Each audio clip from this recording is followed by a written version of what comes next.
ഭരണവും ഭരണഘടനയും എന്ന വിഷയത്തിലാണ് ഇന്നത്തെ പാനൽ ചർച്ച സംഘടിപ്പിച്ചിരിക്കുന്നത്.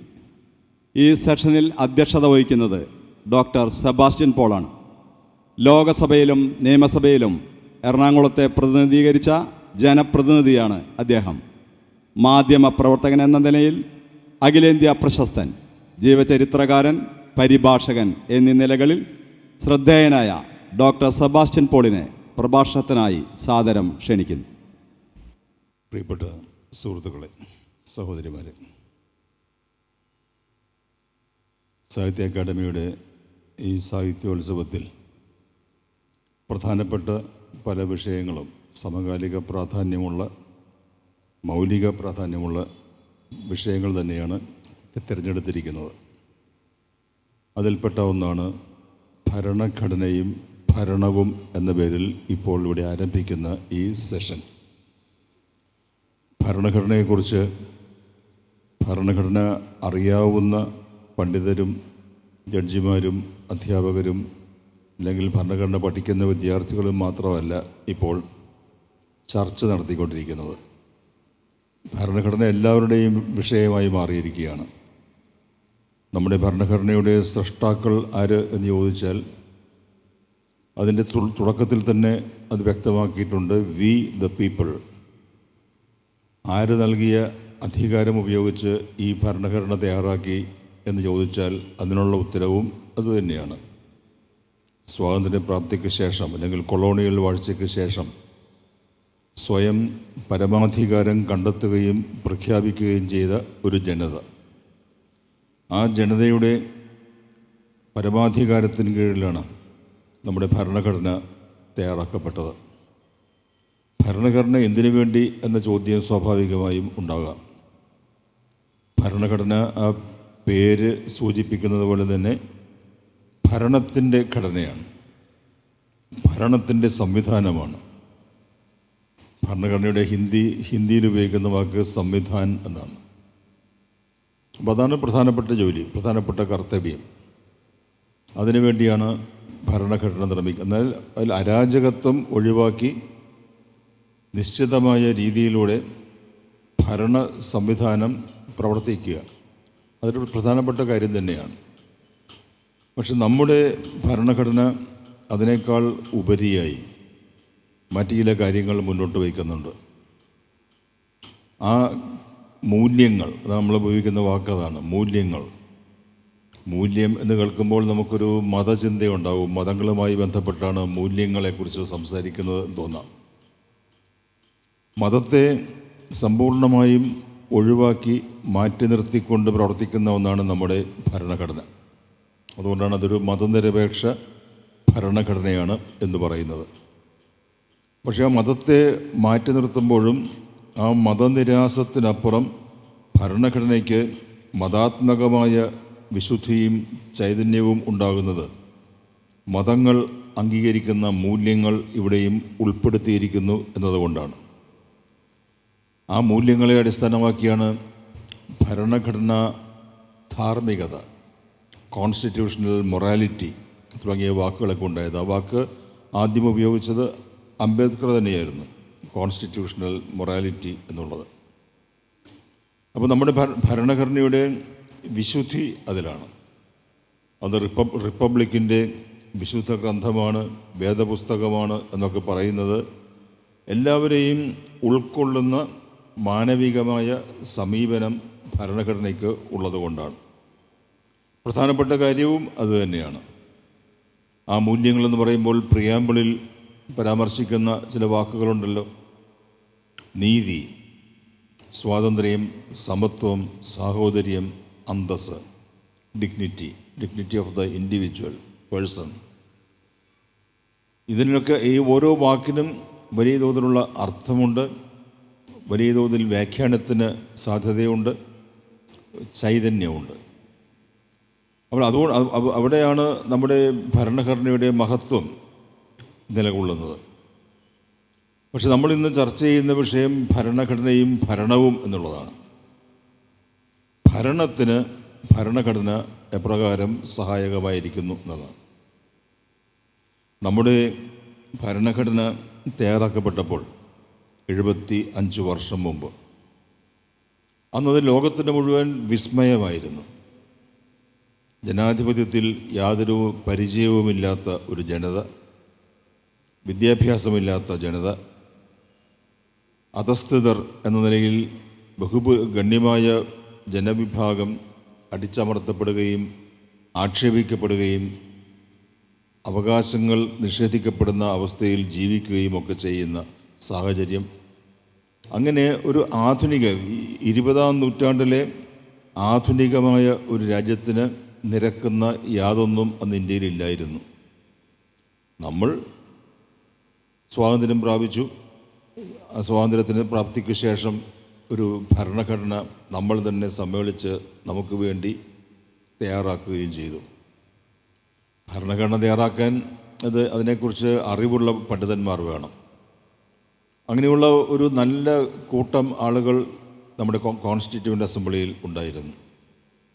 ആ ഭരണഘടന പുറത്തു വന്നപ്പോൾ അക്കാലത്ത് ലോകമെങ്ങും അറിയപ്പെടുന്ന ഒരു ഭരണഘടനാ വിദഗ്ധൻ ഉണ്ടായിരുന്നു. ഐവർ ജെന്നിങ്സ് എന്നാണ് അദ്ദേഹത്തിൻ്റെ പേര്. ഐവർ ജെന്നിങ്സ് എന്ന പേര് ഞാൻ ആദ്യം കേൾക്കുന്നത് നമ്മുടെ നിയമസഭയിൽ പനമ്പള്ളി ഗോവിന്ദമേനോൻ ആ പേര് ഒരു പ്രത്യേക സന്ദർഭത്തിൽ പരാമർശിച്ചപ്പോഴാണ്. ഐവർ ജെന്നിങ്സ് നമ്മുടെ ഭരണഘടന പരിശോധിച്ചതിന് ശേഷം പറഞ്ഞത്, ഇതൊരു മഹാവിസ്മയം തന്നെയാണ്, പക്ഷെ ഇതിൻ്റെ ആയുസ് ഏറിയാൽ 5-6 വർഷം എന്ന് പറഞ്ഞു.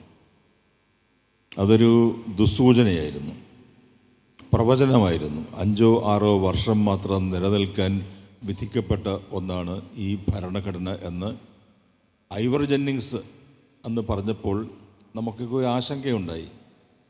പക്ഷെ അക്കാലത്ത് തന്നെ ഐവർ ജെന്നിങ്സ് സിലോണിന് വേണ്ടി തയ്യാറാക്കി കൊടുത്ത സിലോൺ ഭരണഘടന അത് 5-6 വർഷം മാത്രമാണ് നിലനിന്നത്. അത് പരാജയപ്പെട്ടു. പക്ഷെ നമ്മുടെ ഭരണഘടന 5-6 വർഷം എന്ന ആ പ്രവചനത്തെ അതിജീവിച്ചുകൊണ്ട് ഇപ്പോൾ 75 വർഷം പൂർത്തിയാക്കുന്നു. അത് നമ്മുടെ വിസ്ഡം, ഒരു ജനതയുടെ വിസ്ഡമാണത്.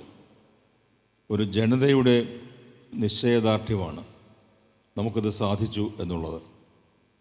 ഇപ്പോൾ നമ്മൾ ഈ ഭരണഘടനയെക്കുറിച്ച് കൂടുതലായി ചിന്തിക്കുന്നത് ഭരണഘടനയ്ക്ക് അനുസൃതമായി തന്നെയാണോ നമ്മുടെ രാജ്യത്ത് ഭരണം നടക്കുന്നത് എന്ന കാര്യത്തിൽ സംശയം വരുന്നത് കൊണ്ടാണ്.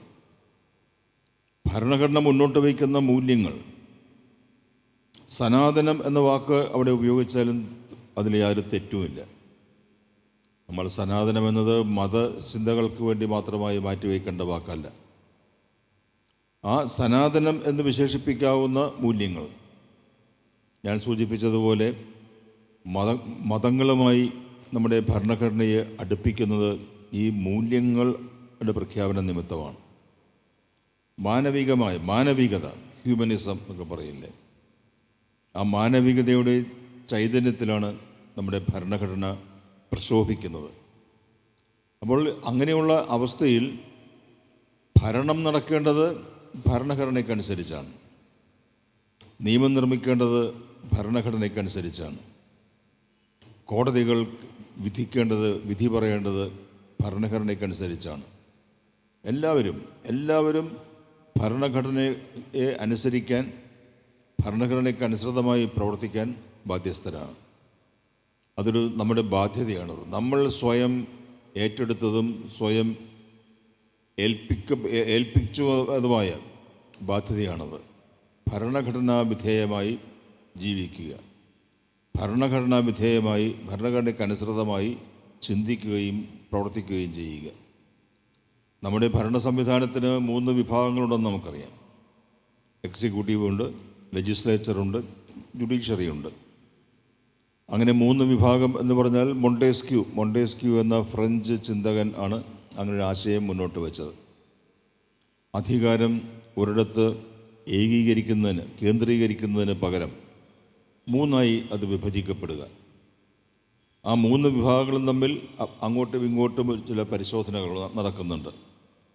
ചെക്സ് ആൻഡ് ബാലൻസ് എന്നാണ് അതിന് പറയുന്നത്. ജുഡീഷ്യറിയുടെ പ്രവർത്തനത്തെ പാർലമെൻറ്റ് പരിശോധിക്കുന്നുണ്ട്, പാർലമെൻറ്റിൻ്റെ പ്രവർത്തനത്തെ ജുഡീഷ്യറിയും പരിശോധിക്കുന്നുണ്ട്.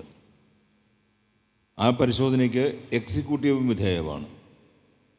എക്സിക്യൂട്ടീവിൻ്റേതായാലും പാർലമെൻറ്റിൻ്റേതായാലും നടപടികളും തീരുമാനങ്ങളും ഭരണഘടനയ്ക്ക് അനുസൃതമല്ലെങ്കിൽ അസാധുവാക്കുന്നതിനുള്ള അധികാരം ജുഡീഷ്യറിക്കുമുണ്ട്.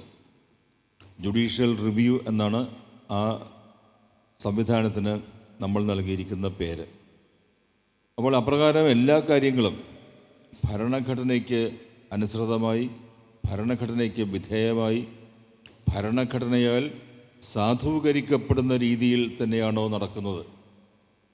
ആ ചോദ്യമാണ് നമ്മുടെ മുന്നിൽ ഇപ്പോഴുള്ളത്. രണ്ട് വിഷയങ്ങളുണ്ട്.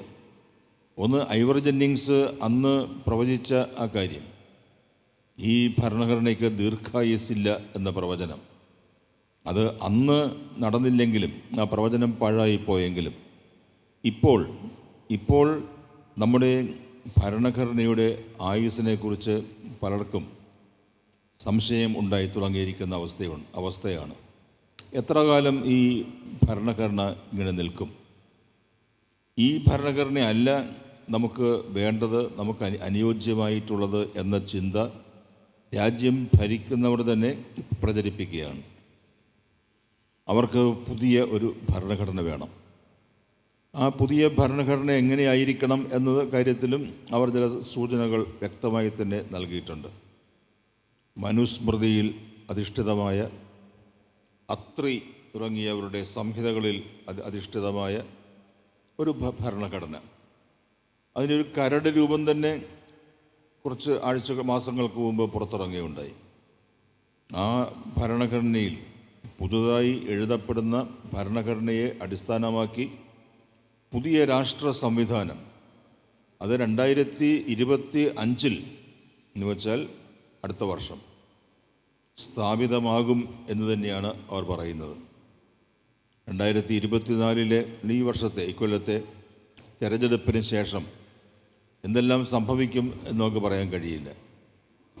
അവിടെ നമ്മൾ 75 വർഷം നിലനിർത്തിക്കൊണ്ടുവന്ന ഭരണഘടന അപ്രത്യക്ഷമാവുകയും ഈ പുതിയ സംഹിതയിലും സ്മൃതിയിലും ഒക്കെ അധിഷ്ഠിതമായ ഭരണഘടന തയ്യാറാക്കപ്പെടുകയും, എന്ന് വെച്ചാൽ നമ്മൾ ഇന്ന് കാണുന്ന നമ്മുടെ റിപ്പബ്ലിക്ക് ഉണ്ടാവില്ല. നമ്മൾ ഇന്ന് കാണുന്ന രൂപത്തിലുള്ള റിപ്പബ്ലിക്ക് അപ്രത്യക്ഷമാകുകയും മറ്റൊരു റിപ്പബ്ലിക്ക് എന്ന് പറയുമ്പോൾ അതെന്തായിരിക്കും നമുക്ക് ഊഹിക്കാവുന്നതേ ഉള്ളൂ. ഇപ്പോൾ റിപ്പബ്ലിക് ദിനം പ്രമാണിച്ച് സോഷ്യൽ മീഡിയയിൽ കേന്ദ്ര ഗവൺമെൻറ് പരസ്യപ്പെടുത്തിയ ഭരണഘടനയുടെ ആമുഖം, അത് ഇന്ന് കാണുന്ന ആമുഖമല്ല. 1949 എഴുതപ്പെട്ട ആമുഖം, ഒറിജിനൽ പ്രിയാമ്പിൾ എന്നാണ് അവർ തന്നെ വിശേഷിപ്പിച്ചത്. ഒറിജിനൽ പ്രിയാമ്പിളിൽ സോഷ്യലിസം, സെക്കുലറിസം എന്നീ രണ്ട് വാക്കുകൾ ഇല്ലായിരുന്നു എന്ന് നമുക്കറിയാം. അങ്ങനെ അവിടെ ആ അസ്ഥാനത്താണ് ആ രണ്ട് വാക്കുകൾ കൂട്ടിച്ചേർത്തത് എന്ന ആക്ഷേപം അടിയന്തരാവസ്ഥക്കാലത്ത് അത് ചെയ്തപ്പോൾ ഉണ്ടായിരുന്നതാണ്. കാരണം ഇത് പറഞ്ഞതിന് ശേഷം താഴെ കൊടുത്തിരിക്കുന്ന തീയതി 1949 നവംബർ 26. 1949 നവംബർ 26 അംഗീകരിച്ച പ്രിയാമ്പിളിൽ ഈ രണ്ട് വാക്കുകൾ ഇല്ലായിരുന്നു എന്നുള്ളത് ശരിയാണ്. ഈ രണ്ട് വാക്കുകൾ ഇല്ലെങ്കിൽ തന്നെ സെക്കുലറിസം അല്ലെങ്കിൽ സെക്കുലർ റിപ്പബ്ലിക്ക് എന്ന് പ്രത്യേകം പറയാതെ തന്നെ നമ്മുടെ ഭരണഘടന മുന്നോട്ട് വയ്ക്കുന്ന ആശയം സെക്കുലറിസമാണ് എന്ന് അത് സൂക്ഷ്മമായി പരിശോധിക്കുന്ന ആർക്കും മനസ്സിലാവും. പക്ഷെ അതിനെല്ലാം ഇപ്പോൾ വലിയ തോതിൽ അപകടം സംഭവിക്കുകയാണ്. ആ അപകടം എന്ന് പറഞ്ഞാൽ ഭരണഘടന ഇല്ലാതെയാകുന്നു. ഭരണഘടന ഇല്ലാതെയാകുമ്പോൾ ഭരണ സംവിധാനം തന്നെ മറ്റൊരു രീതിയിലാകുന്നു. റിപ്പബ്ലിക് ഇല്ലാതെയാകുന്നു. സെക്കുലർ റിപ്പബ്ലിക്കിന് പകരം ഒരു മതാധിഷ്ഠിത റിപ്പബ്ലിക്ക്. അപ്പുറത്ത് നമ്മുടെ അയൽവക്കത്ത് ഇസ്ലാമിക് റിപ്പബ്ലിക് ഓഫ് പാകിസ്ഥാൻ എന്ന് അവർ പറയുന്നത് പോലെ ഒരു പേര്, ഒരു പുനർനാമകരണം ഇന്ത്യയിലും സംഭവിക്കും. ഇങ്ങനെ പല വിധത്തിലുള്ള ആശങ്കകളിൽപ്പെട്ടാണ് നമ്മൾ ഈ റിപ്പബ്ലിക് ദിനം ആഘോഷം പൂർത്തിയാക്കിയത്. നമ്മുടെ ജനങ്ങൾക്ക് വലിയ ആശങ്കയുണ്ട്. ആരാണ് ഇതിനൊക്കെ ഒരു സംരക്ഷണം ഉണ്ടാക്കേണ്ടത് എന്ന ചോദ്യത്തിന് ആരാണ് സംരക്ഷിക്കേണ്ടത് എന്നൊക്കെ ഭരണഘടന പറയുന്നുണ്ട്. സംരക്ഷണ ചുമതല പലർക്കും ഏൽപ്പിച്ചു കൊടുത്തിട്ടുമുണ്ട്. നമ്മുടെ രാഷ്ട്രപതി സത്യപ്രതിജ്ഞ ചെയ്യുമ്പോൾ ആ പ്രതിജ്ഞാവാചകത്തിൽ പറയുന്നത് to protect and defend the constitution എന്നാണ്. പക്ഷേ രാഷ്ട്രപതിക്ക് അതിനുള്ള കരുത്തുണ്ടോ? പാർലമെൻറ്റിന് അതിനുള്ള കരുത്തുണ്ടോ? ജുഡീഷ്യറിക്ക് അതിനുള്ള കരുത്തുണ്ടോ? ആർക്കും ഒന്നും ചെയ്യാൻ കഴിയില്ല എന്ന് അടിയന്തരാവസ്ഥയിൽ നമ്മൾ കണ്ടതാണ്. ഭരണഘടന പിച്ച് ചീന്തപ്പെട്ടപ്പോൾ അന്ന് ആർക്കും ഒന്നും ചെയ്യാൻ കഴിഞ്ഞില്ല. ഭരണഘടനയുടെ സംരക്ഷണത്തിന് വേണ്ടി ആരും മുന്നോട്ട് വന്നതുമില്ല. ഒടുവിൽ ജനങ്ങൾ മുന്നോട്ട് വന്നു. 1977 അവർ പോളിംഗ് ബൂത്തുകളിലെത്തി അവരുടെ നിലപാട് വ്യക്തമാക്കി. അതിൻ്റെ അടിസ്ഥാനത്തിൽ നമുക്ക് നമ്മുടെ ഭരണഘടനയെയും റിപ്പബ്ലിക്കിനെയും പുനഃസ്ഥാപിക്കാൻ കഴിഞ്ഞു. അപ്പോൾ അതുകൊണ്ട് ജനങ്ങളുടെ കയ്യിലാണ് എല്ലാം. അതാണ് വി ദ പീപ്പിൾ എന്ന വാക്കുകളുടെ അർത്ഥം. ആ ജനങ്ങളെ ബോധവൽക്കരിക്കുന്നതിന് വേണ്ടി, അവർക്ക് അവബോധം നൽകുന്നതിന് വേണ്ടിയുള്ള പരിശ്രമത്തിൻ്റെ ഭാഗം കൂടിയാണ് ഇത്തരത്തിലുള്ള സെമിനാറുകൾ. ഇത്തരത്തിലുള്ള സെമിനാറുകളിലൂടെ ജനങ്ങളിലേക്ക് നമ്മൾ ഈ ആശയം എത്തിക്കുന്നു. അവർ സൃഷ്ടിച്ച, അവർക്ക് വേണ്ടി അവർ തന്നെ സൃഷ്ടിച്ച ഭരണഘടനയുടെ ഭാവിയെക്കുറിച്ച് നമ്മളവരെ ബോധ്യപ്പെടുത്താനുള്ള ശ്രമം നടത്തുന്നു. അവരുടെ ഇടപെടൽ ഉണ്ടാകുമ്പോൾ എല്ലാ കാര്യങ്ങളും ശരിയായി മുന്നോട്ട് പോകും എന്നാണ് നമ്മുടെ പ്രതീക്ഷ. അതുകൊണ്ട് ഭരണവും ഭരണഘടനയും എന്ന വിഷയം വരുമ്പോൾ ഒരു കാര്യം ആദ്യം വിസ്തരിച്ച് പറയേണ്ട കാര്യമില്ല. ഭരണം നടക്കേണ്ടത്, അഡ്മിനിസ്ട്രേഷൻ അത് നടക്കേണ്ടത്, അഡ്മിനിസ്ട്രേറ്റീവ് ഡിസിഷൻസ് തീരുമാനങ്ങൾ ഉണ്ടാകേണ്ടത് എന്ന് വെച്ചാൽ സർക്കാർ നടപടികൾ, ഉത്തരവുകൾ. പാർലമെൻറ്റിന് പരമാധികാരമുണ്ട്. പരമാധികാരമുള്ള പാർലമെൻറ്റിലെ നിയമനിർമ്മാണ നടപടികൾ എല്ലാം നടക്കേണ്ടത് ഭരണഘടനയെ അടിസ്ഥാനമാക്കിയാണ്. കാരണം ഭരണഘടനയ്ക്ക് അപ്പുറത്ത് മറ്റൊരു നിയമം ഇല്ല. ഭരണഘടനയാണ് എല്ലാ നിയമങ്ങൾക്കും ആധാരമായി വർത്തിക്കുന്ന അടിസ്ഥാന നിയമം. അതുകൊണ്ട് ആ ഭരണഘടനയെ അടിസ്ഥാനമാക്കി എല്ലാം നടക്കണം എന്ന് നമ്മൾ ആവശ്യപ്പെടുമ്പോൾ അങ്ങനെ നടക്കുന്നുണ്ടോ എന്ന പരിശോധന, ആ പരിശോധനയാണ് കോടതി നടത്തേണ്ടത്, ജുഡീഷ്യൽ റിവ്യൂ എന്ന അധികാരം പ്രയോഗിച്ചുകൊണ്ട്. പക്ഷെ അത് കോടതികൾക്ക് മാത്രമായി നമുക്ക് വിട്ടുകൊടുക്കാൻ കഴിയില്ല.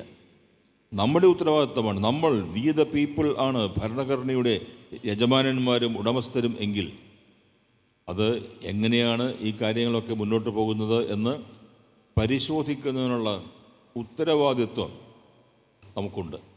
അപ്പോഴാണല്ലോ ഒരു ഉടമസ്ഥൻ്റെ ഉത്തരവാദിത്വം പൂർണ്ണമാകുന്നത്. ആ ഉത്തരവാദിത്വം നിറവേറ്റുന്നതിൻ്റെ ഭാഗമായി കൂടിയാണ് നമ്മൾ ഇങ്ങനെയുള്ള ചർച്ചകളിൽ ഏർപ്പെട്ടിരിക്കുന്നത്. ഞാൻ ദീർഘിപ്പിക്കുന്നില്ല. ആമുഖമായി ഇത്രയും കാര്യങ്ങൾ പറഞ്ഞുകൊണ്ട് ഇനി അങ്ങോട്ട് പോകുമ്പോൾ ഇടപെടേണ്ട സന്ദർഭങ്ങളിൽ ഇടപെട്ടും കാര്യങ്ങൾ വിശദീകരിച്ചും നമുക്ക് പോകാം.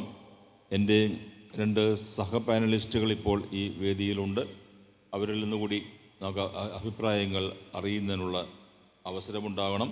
ഞാൻ അതിനുവേണ്ടി ഈ മൈക്ക് അവർക്ക് കൈമാറുകയാണ്. ബഹുമാനപ്പെട്ട അധ്യക്ഷൻ, ആദരണീയനായ ഡോക്ടർ സെബാസ്റ്റ്യൻ പോൾ, സുപ്രീം കോടതി അഡ്വക്കേറ്റും സോഷ്യൽ ആക്ടിവിസ്റ്റുമായ ശ്രീമതി രശ്മിത രാമചന്ദ്രൻ, ബഹുമാനപ്പെട്ട സുഹൃത്തുക്കളെ, ഭരണഘടനയും ഭരണവും എന്നതാണ് വിഷയം.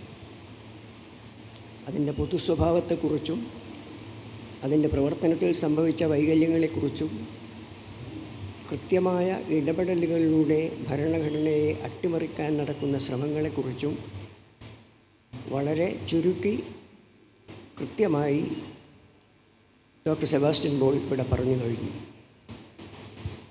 നമ്മുടെ ഭരണഘടനയെപ്പറ്റി പൊതുവെ ഉയർന്നു വന്ന ഒരു വിമർശനം, അത് മെയ്ഞ്ഞാന്നുകൂടെ ഒരാൾ പറയുകയുണ്ടായി, യാതൊരു അവധാനതയുമില്ലാതെ മുൻപും പിൻപും ആലോചിക്കാതെ ഉണ്ടാക്കിയതാണ് ആ ഭരണഘടന എന്നാണ് ആ വിദഗ്ധൻ്റെ അഭിപ്രായം.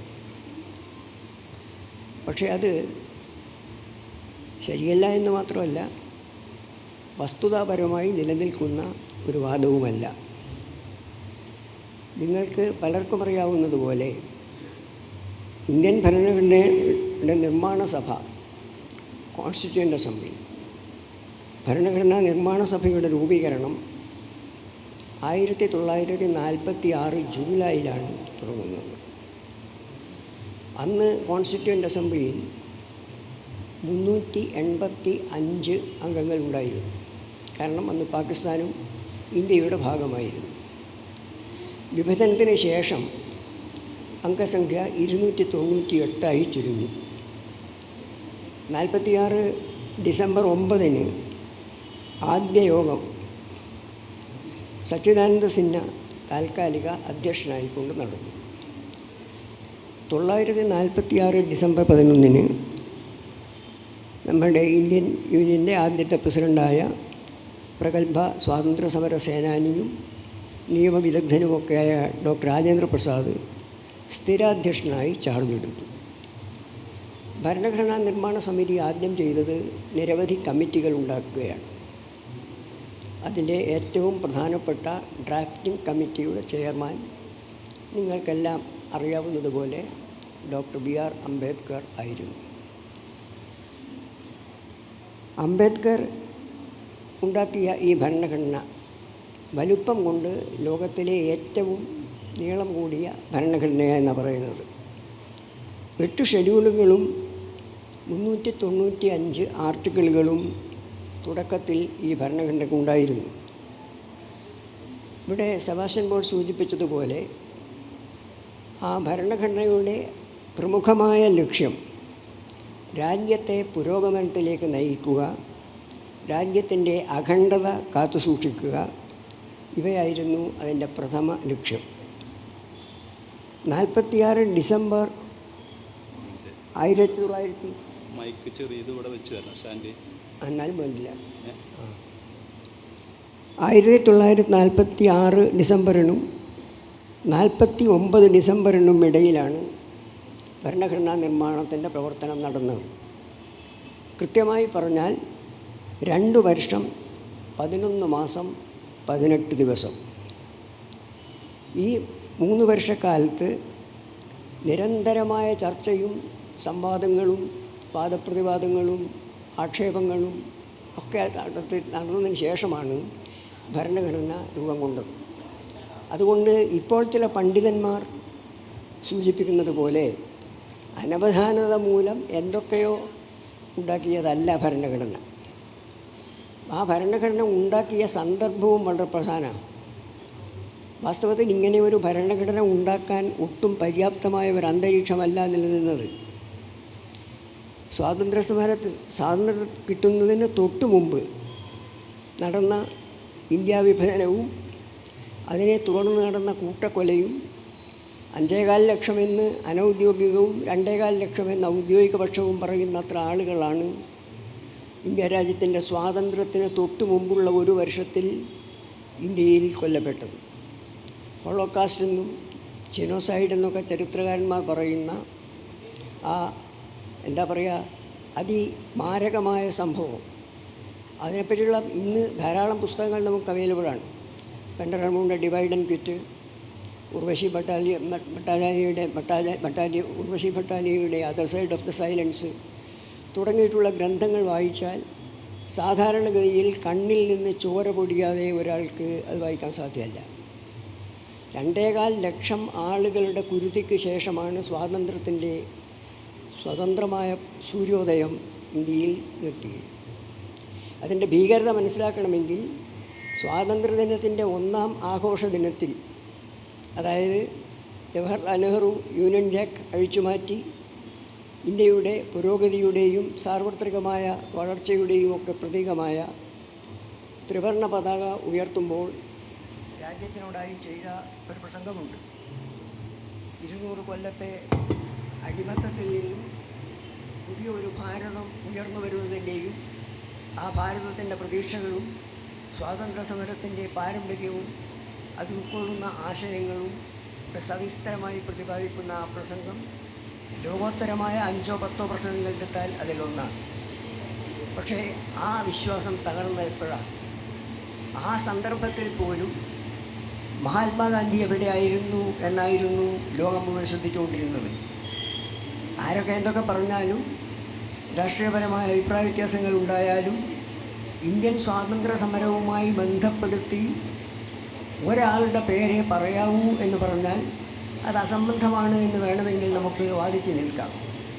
പക്ഷേ ഒരു ക്വിസിൽ ചോദിക്കുകയാണ്, ഇന്ത്യൻ സ്വാതന്ത്ര്യ സമരവുമായി ബന്ധപ്പെട്ട ഒരൊറ്റ വ്യക്തിയുടെ പേരെ പറയാവൂ, ആരാണ് ആ വ്യക്തി എന്ന് ചോദിച്ചാൽ ഉത്തരം മഹാത്മാഗാന്ധി എന്ന് തന്നെയാണ്. അതിന് പകരം അതല്ല, നാഥുറാം ഗോഡ്സെയാണ് എന്ന് ഇപ്പോൾ വാദം ഉയർന്നു വന്നിരിക്കുന്നു എന്നർത്ഥം. അപ്പോൾ ഭരണഘടനാ നിർമ്മാണ സമിതി അനവധാനതയായി ഉണ്ടാക്കിയതല്ല. ഗംഭീരമായ ചർച്ചകൾ, ഓരോ വകുപ്പായിട്ടുള്ള ചർച്ചകൾ. പക്ഷേ ആ ചർച്ചകളിലെല്ലാം ഏകദാനവും ഐകരൂപ്യവുമുള്ള അഭിപ്രായം സ്വരൂപിക്കാൻ നിർഭാഗ്യവശാൽ കഴിഞ്ഞില്ല എന്നുള്ളതാണ് സത്യം. അത് വാസ്തവത്തിൽ ഭരണഘടനയുടെ ആർട്ടിക്കിൾ വായിച്ചാൽ പോരാ, ഭരണഘടനാ നിർമ്മാണ സമിതിയിൽ നടന്നിട്ടുള്ള ചർച്ചകളും കൂടെ വായിക്കുമ്പോഴേ നിങ്ങൾക്ക് ഏത് തരത്തിലൊക്കെയാണ് ചർച്ച പോയിട്ടുള്ളത് എന്ന് മനസ്സിലാവും. പാകിസ്ഥാൻ വിഭജനത്തിന് ശേഷം പിന്നീടുണ്ടായ ഭരണഘടനാ നിർമ്മാണ സഭ എല്ലാ ജനങ്ങളും കൂടി തിരഞ്ഞെടുത്ത ഒരു സഭയല്ല. 1945-46 ഇന്ത്യൻ പ്രവിശ്യകളിലേക്ക് നടന്ന തെരഞ്ഞെടുപ്പിൽ വിജയിച്ച ആളുകൾ തിരഞ്ഞെടുത്ത 289 അംഗങ്ങളാണ് സഭയിലുണ്ടായിരുന്നത്. അതിൽ മുസ്ലിം ലീഗ് പ്രത്യേക പാകിസ്ഥാൻ വേണം, അതുകൊണ്ട് ഞങ്ങളിതിൽ പങ്കെടുക്കുന്നില്ല എന്ന് പറഞ്ഞുകൊണ്ട് പിന്മാറി. അതുപോലെ തന്നെ സോഷ്യലിസ്റ്റുകൾ എന്ന് അവകാശപ്പെടുന്നവർ സാമ്രാജ്യത്വ പിടിക്കാൻ വേണ്ട, ഇതിൽ കുഴപ്പമില്ലായിരുന്നു, അതിൽ പോരാ, വേണ്ട അതങ്ങനെ മാറ്റി വെച്ചാൽ നിങ്ങൾ കേൾക്കുന്നുണ്ടെന്ന് ഞാൻ വിശ്വസിക്കുന്നു. അപ്പോൾ ഈ ഭരണഘടനാ നിർമ്മാണ സമിതി സോഷ്യലിസ്റ്റുകളും സാമ്രാജ്യത്വത്തിൻ്റെ സൃഷ്ടിയാണിതെന്ന് പറഞ്ഞുകൊണ്ട് തൽക്കാലം വിട്ടു നിന്നു. പിന്നീട് അവർ യോജിച്ചു.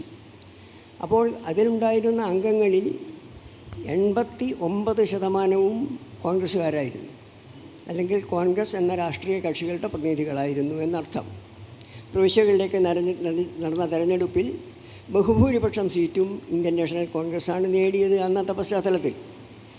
പക്ഷേ എന്നിട്ടും ഈ നിയമനിർമ്മാണ സഭയിൽ പ്രധാനപ്പെട്ട ഒരു വിഷയത്തെക്കുറിച്ചും കൃത്യമായ ഐക്യത്തോടു കൂടെയുള്ള ഒരു തീരുമാനത്തിലെത്താൻ കഴിഞ്ഞില്ല എന്നത് ഒരു നഗ്ന സത്യമാണ്. അത് കോൺഗ്രസിൻ്റെ ആ വർഗസ്വഭാവം, സഹജ സ്വഭാവം അന്നേ പ്രത്യക്ഷമായിരുന്നു. അതുകൊണ്ടാണ് ഭരണഘടനാ വിദഗ്ധനായ ഡോക്ടർ സ്കറിയ പരിഹാസരൂപേണ പറഞ്ഞത്, ഈ കോൺസ്റ്റിറ്റ്യൂവൻ്റ് അസംബ്ലിയിലെ കോൺഗ്രസ് അംഗങ്ങളുടെ പെരുമാറ്റം some are representing themselves, some are representing the communal interests, some are representing the interests of the society, some are representing the interests of the nation എന്ന് പറയാൻ, and some represents none but themselves എന്നും പറഞ്ഞു സക്കറിയ. എന്ന് പറഞ്ഞാൽ അത്രയും വിഭിന്നമായ, അല്ലെങ്കിൽ നേരത്തെ പറഞ്ഞ രാജ്യപുരോഗതി, സെക്യുലറിസം അല്ലെങ്കിൽ മതേതരത്വം എന്ന് തുടങ്ങിയിട്ടുള്ള കാര്യങ്ങളിൽ പോയി പലതരത്തിലുള്ള സങ്കുചിതവാദങ്ങൾക്കാണ് പിന്നീട് ഭരണഘടനാ നിർമ്മാണ സഭ സാക്ഷ്യം വഹിച്ചത്. അതിലെ ചില പ്രധാനപ്പെട്ട കാര്യങ്ങൾ, ഓരോ പ്രസംഗത്തിൻ്റെയും ചില ഭാഗങ്ങൾ എൻ്റെ വകയിലുണ്ട്, പക്ഷേ ഞാനത് വെറുതെ വായിച്ചിട്ട് സമയം കളയുന്നില്ല. അതിലുള്ള അംഗങ്ങൾ അവരവരുടേതായ, അല്ലെങ്കിൽ അവർ പ്രതിനിധാനം ചെയ്യുന്നു എന്ന് അവർ ധരിക്കുന്ന സമുദായത്തിൻ്റെയോ കക്ഷിയുടെയോ ഭാഷയുടെയോ ഒക്കെ പേരിൽ നടത്തിയ കോലാഹലങ്ങൾ വാസ്തവത്തിൽ ഒരു പാൻഡിമോണിയമായിട്ട് മാറുകയാണ് ഉണ്ടായത് എന്ന് ഭരണഘടനാ വിദഗ്ധന്മാരിൽ പലരും അഭിപ്രായപ്പെടുന്നു എന്നർത്ഥം. ഇതൊക്കെയാണെങ്കിലും ഇന്ത്യൻ ഭരണഘടനയ്ക്കുള്ള ഏറ്റവും പ്രധാനപ്പെട്ട ചില സവിശേഷതകൾ നമ്മൾ ശ്രദ്ധിക്കാതെ പോകരുത്. കൃത്യമായി ഇവിടെ പറഞ്ഞല്ലോ, ഐവർ ജന്നിങ്സ് ആ ഭരണഘടന ഇത്ര കാലമായി നിലനിൽക്കൂ എന്ന് പറഞ്ഞു. മാത്രമല്ല അദ്ദേഹം ഒന്നുകൂടെ പറഞ്ഞു, it would be a very good thing in the hands of lawyers എന്നും പറഞ്ഞു. It would be a very good plat thing in the hands of lawyers. അത് നമ്മളിപ്പോൾ കണ്ടുകൊണ്ടിരിക്കുക. കാരണം ഭരണഘടനയിലെ ഒരേ വകുപ്പും നമ്മളുടെ ക്രിമിനൽ സംഹിതകളിലെ ഒരേ വകുപ്പുകളും വെച്ചുകൊണ്ടാണല്ലോ രണ്ട് പ്രഗത്ഭന്മാരായ അഡ്വക്കേറ്റ്സ് വാദിക്കും പ്രതിക്കും വേണ്ടി കോടതിയിൽ വാദിക്കുന്നത്. അപ്പോൾ ഒരേ തരത്തിലുള്ള വകുപ്പിനെ സാമർഥ്യമനുസരിച്ച് അങ്ങോട്ടും ഇങ്ങോട്ടും വ്യാഖ്യാനിക്കാവുന്ന തരത്തിലുള്ളതായി പോയി. അതങ്ങനെ സംഭവിച്ചത് എന്തുകൊണ്ടാണ് സംഭവിച്ചത്? കോൺസ്റ്റിറ്റ്യൂൻ്റ് അസംബ്ലിയിലെ ചർച്ചകൾ ശ്രദ്ധിച്ചാൽ മനസ്സിലാവും, പലപ്പോഴും അടിച്ചു പിരിയും എന്നുള്ള ഒരു ഘട്ടം എത്തുമ്പോൾ നമ്മൾ സാധാരണ കേൾക്കുന്ന ഒരു വാക്കുണ്ടല്ലോ, സമവായം എന്ന് പറഞ്ഞ് ഒരു ഒത്തുതീർപ്പിലെത്തുക ചെയ്തത്. അതുകൊണ്ടാണ് അതൊരു ഫെഡറേഷനാണോ? അല്ല. യൂണിറ്ററിയാണോ? അല്ല. എന്നാൽ യൂണിറ്ററിയുടെയും ഫെഡറേഷനിൻ്റെയും സ്വഭാവങ്ങൾ ഉൾക്കൊള്ളുന്ന ഒരു ഗവൺമെൻറ്റാണ്. കുഴപ്പമില്ല. പക്ഷേ എന്തു പറ്റി? ഫെഡറേഷൻ എന്ന് പറഞ്ഞാൽ സംസ്ഥാനങ്ങൾക്ക് കേന്ദ്രത്തിനും തുല്യമായ അധികാരമുള്ള, ഫെഡറേറ്റിംഗ് സ്റ്റേറ്റ്സിന് പ്രത്യേകിച്ച് അധികാരങ്ങളുള്ള ഒരു ഘടനയാണ്. അമേരിക്കൻ കോൺസ്റ്റിറ്റ്യൂഷൻ്റെ എക്സാമ്പിളാണ്. അവിടെയും ഇതുപോലെ സ്റ്റേറ്റിനും സെൻറ്ററിനും നിയമങ്ങൾ പാസ്സാക്കാം. പക്ഷേ സ്റ്റേറ്റും സെൻറ്ററും ഒരേ വിഷയത്തെക്കുറിച്ച് വ്യത്യസ്തമായ നിയമങ്ങൾ പാസ്സാക്കുമ്പോൾ സ്റ്റേറ്റ് പാസ്സാക്കിയ നിയമമാണ് യുണൈറ്റഡ് സ്റ്റേറ്റ്സിൽ നിലനിൽക്കുക. ഇവിടെ തിരിച്ചാ. അതുപോട്ടെ, അതും പുറമെ 2-3 ലിസ്റ്റ് ഉണ്ടാക്കി. ഇതൊക്കെ എല്ലാവർക്കും അറിയുന്നതാണല്ലോ. Union list, concurrent list, state list. Union ലിസ്റ്റിൽ പങ്കെടുക്കുന്നത് സെൻട്രൽ ഗവൺമെൻറ് നിയമം ഉണ്ടാക്കുക, മറ്റത് മറ്റവരുണ്ടാക്കുക എന്ന്, അതാണല്ലോ അതിൻ്റെ അർത്ഥം. പക്ഷേ എന്താ സംഭവിക്കുന്നത്? ഇവിടെ സംസ്ഥാനം ഉണ്ടാക്കുന്ന ഒരു നിയമവും കേന്ദ്രം ഉണ്ടാക്കുന്ന ഒരു നിയമവും വ്യത്യസ്തമായ രീതി അല്ലെങ്കിൽ വൈരുദ്ധ്യത്തോടുകൂടിയുള്ള ഒന്നായാൽ കേന്ദ്രം പാസാക്കിയ നിയമമേ നിലനിൽക്കൂ എന്നുള്ളതാണ് അവസ്ഥ. അതാണ് അവസ്ഥ. കൺകറൻറ്റ് ലിസ്റ്റിൽപ്പെട്ട ഏത് വിഷയത്തെക്കുറിച്ചും കേന്ദ്രവും സംസ്ഥാനവും അഭിപ്രായം പറഞ്ഞാൽ ആ അഭിപ്രായം കേന്ദ്ര ഗവൺമെൻറ്റിൻ്റെ അഭിപ്രായമാണ് നിലനിൽക്കുക. അപ്പോൾ ഒരു കൈ കൊണ്ട് കൊടുക്കുന്ന അധികാരം മറ്റൊരു കൈ കൊണ്ട് തിരിച്ചെടുക്കുക എന്ന രീതിയിലേക്ക് കാര്യങ്ങൾ പോകുക. അത് ഭരണഘടനയുടെ കുഴപ്പമല്ല, ഭരണഘടനയെ വ്യാഖ്യാനിച്ച് ആ തരത്തിൽ എത്തിയിട്ടുള്ളത്. അതാണ് ഇപ്പോൾ നമ്മൾ കാണുന്നത്. ഇനി ഭരണവുമായി നമ്മൾ സംസാരിക്കുമ്പോൾ എന്താ സ്ഥിതി?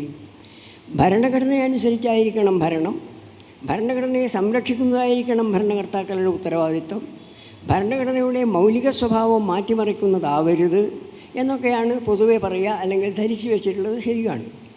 ആണോ നടക്കുന്നത്? സത്യസന്ധമായി പരിശോധിച്ചാൽ വാസ്തവത്തിൽ ഇന്ന് നടക്കുന്നത് ഭരണഘടനാ നിർമ്മാതാക്കൾ ഒരു കാലത്തും ആലോചിക്കാത്തതും ഭരണഘടനയെ സംബന്ധിച്ചിടത്തോളം എന്തൊക്കെ ചെയ്യാൻ പാടില്ല എന്നുണ്ടോ അതൊക്കെ ചെയ്തു വരുന്നതാണ് നമ്മളിപ്പോൾ കാണുന്നത്. അതെവിടം വരെ എത്തി? അയോധ്യ വരെ എത്തി എന്നർത്ഥം. വസ്തുത അയോധ്യയിൽ നടന്നത് എന്താ? അയോധ്യയിൽ നടന്നത് ഒരു ഭരണാധികാരി അല്ലെങ്കിൽ ഇന്ത്യ രാജ്യത്തിൻ്റെ ഭരണത്തിൻ്റെ തലപ്പത്തിരിക്കുന്ന ഒരാൾ, അദ്ദേഹത്തിൻ്റെ രാഷ്ട്രീയമോ ഉദ്ദേശങ്ങളോ ഒക്കെ എന്തോ ആവട്ടെ, ഇവിടെ ചർച്ചാ വിഷയമല്ല. പക്ഷേ ഇന്ത്യ രാജ്യത്തിലെ എല്ലാ ജനങ്ങളുടെയും എല്ലാ മതവിഭാഗങ്ങളുടെയും എല്ലാ സമുദായത്തിൻ്റെയും താല്പര്യത്തെ ഒന്നുപോലെ കണ്ട് സംരക്ഷിക്കാൻ ബാധ്യസ്ഥമായ ഒരു ഭരണഘടനയുടെ കസ്റ്റോഡിയൻ ചെയ്തതെന്താണെന്ന് നമ്മളെല്ലാം ടി വിയിൽ കണ്ടതാണ്. അപ്പോൾ അവിടം വരെ എത്തി ഭരണം. അതുമാത്രമല്ല, ഏതെല്ലാം തരത്തിൽ ഫെഡറേറ്റിംഗ് യൂണിറ്റായിട്ടുള്ള സംസ്ഥാനത്തിൻ്റെ അധികാരങ്ങൾ കവർന്നെടുക്കുവാൻ പറ്റുമോ അതിനുള്ള ശ്രമവും അഭംഗുരം നടക്കുന്നതായി നമ്മൾ ദൈനംദിന ജീവിതത്തിൽ കണ്ടുകൊണ്ടിരിക്കുന്നു എന്നർത്ഥം. അത് ഗവർണർ എന്ന് പറയുന്ന ഒരു പദവി, അത് വേണോ വേണ്ടയോ എന്നുള്ളതിനെപ്പറ്റി വലിയ ചർച്ച നടന്നത് അന്ന്. പക്ഷേ എങ്കിലും ഒരു രാജ്യത്തിൻ്റെ അന്തസ്സ് കാണിക്കുന്ന ഒരു രാഷ്ട്രപതി, പ്രത്യേകിച്ച് ഒരു പോസ്റ്റിൻ്റെ ആവശ്യമൊന്നുമില്ല വാസ്തവത്തിൽ, പക്ഷേ എങ്കിലും രാഷ്ട്രപതി ഹെഡാവുമ്പോൾ അത് രാജ്യത്തിൻ്റെ അന്തസ്സ് ഉയർത്തത്തക്ക വിധത്തിലുള്ള പ്രതീകപരമായ ഒരു ഹെഡായിട്ടാണ് സങ്കല്പിച്ചത്. ഇപ്പോൾ ഡോക്ടർ രാധാകൃഷ്ണൻ, സർവപ്പള്ളി രാധാകൃഷ്ണൻ, സക്കീർ ഹുസൈൻ, രാജേന്ദ്ര പ്രസാദ് ഇവരൊക്കെ പ്രസിഡന്റുമാരാവുമ്പോൾ വാസ്തവത്തിൽ അത് പാലിച്ചു പോയിരുന്നു. എല്ലാ പ്രസിഡന്റുമാരും ഒരാതിരി വരെ അത് പാലിച്ചു പോയിരുന്നു. സംസ്ഥാനങ്ങളിലേക്ക് വരുമ്പോഴോ ഗവർണറുടെ അധികാരത്തെക്കുറിച്ച് വ്യക്തമായ നിർവചനങ്ങൾ ഭരണഘടനയിലുണ്ട്. പക്ഷേ അതും ഈ പറഞ്ഞ പോലെയാണ്. ഒരു വകുപ്പ് കൊണ്ട് ഗവർണർക്ക് ഭൂരിപക്ഷമുള്ള ഒരു സംസ്ഥാന മന്ത്രിസഭ, അതായത് നിയമസഭ എടുക്കുന്ന ഒരു തീരുമാനത്തെ നിയമസഭയുടെ അംഗീകാരമില്ലാതെ സ്വന്തം ഇഷ്ടമനുസരിച്ച് മാറ്റിമറിക്കാനുള്ള അവകാശം ഭരണഘടന നൽകുന്നില്ല. പക്ഷേ രണ്ടാമത്തെ പല വകുപ്പുകളും ചുറ്റിത്തിരിഞ്ഞു വരുമ്പോൾ ഗവർണറുടെ പ്രത്യേകാധികാരങ്ങളെന്ന് പറയുന്ന ഒരു സംഭവം എഴുതി ചേർക്കുമ്പോൾ ഫലത്തിൽ വീണ്ടും കൺഫ്യൂഷൻ ഉണ്ടാവുക. അതാണല്ലോ നമ്മളിപ്പോൾ കാണുന്നത്. പക്ഷേ ഭരണഘടന ഉണ്ടാക്കിയത് എന്താണെന്ന് പറഞ്ഞാൽ അത് അതിപ്രഗത്ഭന്മാരായ ആളുകളായിരുന്നു അതിലുണ്ടായിരുന്ന 90% ആളുകളും. പ്രത്യേകിച്ചും നെഹ്റു, സർദാർ പട്ടേൽ, രാജേന്ദ്ര പ്രസാദ്, ഡോക്ടർ അംബേദ്കർ തുടങ്ങിയിട്ടുള്ള അല്ലാടി കൃഷ്ണസ്വാമി അയ്യർ, DN ദ്വിവേദി തുടങ്ങിയിട്ടുള്ള അതിപ്രഗത്ഭന്മാരായിട്ടുള്ള ആളുകൾ ഇങ്ങനെ ഒരു പതനം അവരുടെ സ്വപ്നത്തിൽ പോലും കണ്ടിട്ടില്ല. ഇരിക്കുന്ന വാഹനത്തിൽ നിന്നും സുരക്ഷയെ യാതൊരു തരത്തിലും വിലവെക്കാതെ ചുറ്റും നടന്ന് എവിടെയെങ്കിലും മരത്തിൻ്റെ മുകളിൽ കൊടികെട്ടിയിട്ടുണ്ടെങ്കിൽ അത് നേരിട്ട് DGPയെ വിളിച്ച് റിമൂവ് ചെയ്യാൻ പറയുന്ന ഒരു ഗവർണർ അവരുടെ സ്വപ്നത്തിൽ ഉണ്ടായിരുന്നില്ല വാസ്തവത്തിൽ. അപ്പോൾ ഗവർണറുടെ പ്രത്യേക അധികാരങ്ങൾ എന്ന് പറയുന്നത് ഗവർണറിൽ നിക്ഷിപ്തമായിട്ടുള്ള ഭരണഘടനാധികാരങ്ങളെ വാസ്തവത്തിൽ വേണമെങ്കിൽ ചാലഞ്ച് ചെയ്യാൻ ഉൾക്കൊള്ളുന്ന ഒരു വകുപ്പായിട്ട് മാറിക്കൊണ്ടിരിക്കുന്ന കാഴ്ച പ്രായോഗിക ജീവിതത്തിൽ, ദൈനംദിന ജീവിതത്തിൽ നമ്മൾ കണ്ടുകൊണ്ടിരിക്കുകയാണ്. അപ്പോൾ ഈ ഭരണവും ഭരണഘടനയും തമ്മിലുള്ള ബന്ധം എത്രത്തോളം നിലനിൽക്കുന്നുണ്ട്? മതേതരത്വത്തിൻ്റെ കാര്യം ഇവിടെ സൂചിപ്പിച്ചു ഡോക്ടർ സെബാസ്റ്റ്യൻ പോൾ. മതേതരത്വം എന്ന് പറയുന്നത് ആദ്യം ഭരണഘടന എഴുതിയുണ്ടാക്കുമ്പോൾ അതിൻ്റെ പ്രയാമ്പിളിൽ ഉണ്ടായിരുന്നില്ല. പക്ഷേ ഇന്ത്യൻ ഭരണഘടനയുടെ ഫണ്ടമെൻ്റൽ റൈറ്റ്സ് സംബന്ധിക്കുന്ന പല വകുപ്പുകളിലും മതേതരത്വം എന്ന് പറയുന്ന ഒരാശയം സുവ്യക്തമായിട്ടുണ്ട് താനും. ഇപ്പോൾ റൈറ്റ്സ്, ഫ്രീഡം ഓഫ് സ്പീച്ച് അല്ലെങ്കിൽ ഫ്രീഡം ഓഫ് റിലീജിയൻ എന്നീ കാര്യങ്ങൾ വരുമ്പോൾ എല്ലാ മതങ്ങൾക്കും ഒരേപോലെ പ്രാധാന്യവും ഒരു മതത്തിലും വിശ്വസിക്കാത്തവനും ഒരേപോലെ പ്രാധാന്യം നൽകുന്ന വ്യവസ്ഥ ആർട്ടിക്കിൾ 28-29 കാണുന്നു. പക്ഷേ അതേ അവകാശങ്ങൾ തന്നെ അത് മൗലികാവകാശമായി പ്രഖ്യാപിക്കുമ്പോൾ സ്വാഭാവികമായിട്ടും മതേതരത്വം എന്ന വാക്കുണ്ടായില്ല എന്നത് സത്യമാണ്. പിന്നെ ഇന്ത്യൻ സ്വാതന്ത്ര്യ സമരത്തിൻ്റെ പശ്ചാത്തലത്തിൽ ഉണ്ടായ ഈ ഭരണഘടന മതേതരത്വം എന്ന് പറയുന്ന ഒരു മൂല്യത്തെ ആദ്യവസാനം പിന്തുടർന്ന ഒരു മഹാസമരമായിരുന്നു വാസ്തവത്തിൽ ഇന്ത്യൻ സ്വാതന്ത്ര്യ സമരം. അതിൻ്റെ മുൻപന്തിയിൽ നിൽക്കുന്ന നേതാക്കളെല്ലാം ആവർത്തിച്ച് പറഞ്ഞുകൊണ്ടിരുന്നൊരു കാര്യം, ഇന്ത്യ മതേതര രാജ്യമായിരിക്കും. കാരണം ഇന്ത്യക്കൊരു മതേതര രാജ്യമാകാനേ പറ്റൂ എന്നുള്ളതാണ് എൻ്റെ അവസ്ഥ. കാരണം അതൊരു സെമറ്റിക് മതത്തെ പോലെ അതൊരു ഓർഗനൈസ്ഡ് മതമല്ല. ഹിന്ദുമതം ഭരിക്കാൻ പറയുന്നുള്ളൂ, ഹിന്ദുമതത്തിൻ്റെ അധിഷ്ഠിതമായ ഹിന്ദു രാജ്യം ഉണ്ടാക്കും. ഏത് ഹിന്ദുവിൻ്റെ?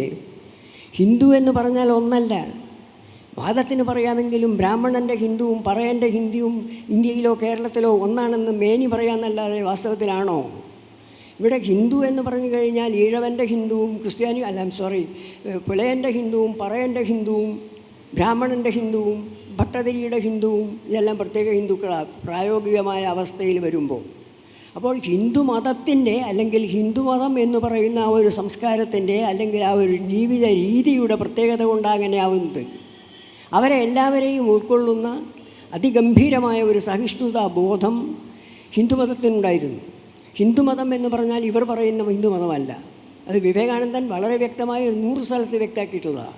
ഇസ്ലാം മതം, ക്രിസ്തു മതം എന്ന് പറയുന്ന പോലെ ഒരു ഹിന്ദുമതമില്ല. ഒരു ജീവിത വീക്ഷണമേ ഉള്ളൂ.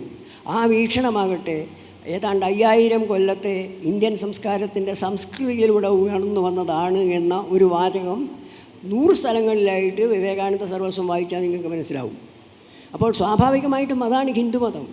ഹിന്ദുമതത്തിന് ആ ഒരു സ്വഭാവമുണ്ട്. ലോകത്തിൻ്റെ ഏത് ഭാഗത്തു നിന്ന് കടന്നു വന്നവരായാലും അത് സ്വന്തം പ്രേമത്തിൽ അവനെ ഉൾക്കൊണ്ട് അവരിലുള്ള നന്മയെ സ്വീകരിക്കുകയും തിന്മയെ തിരസ്കരിക്കുകയും ചെയ്തുകൊണ്ട് ഒരു സങ്കര സംസ്കാരത്തിന് രൂപം നൽകാൻ കഴിഞ്ഞു എന്നതായിരുന്നു ഭൂരിപക്ഷം ഹിന്ദുക്കളുടെ ഇന്ത്യ രാജ്യത്തിൻ്റെ സംസ്കാരത്തിൻ്റെ ഏറ്റവും വലിയ ലോകത്തിലുള്ള സംഭാവന.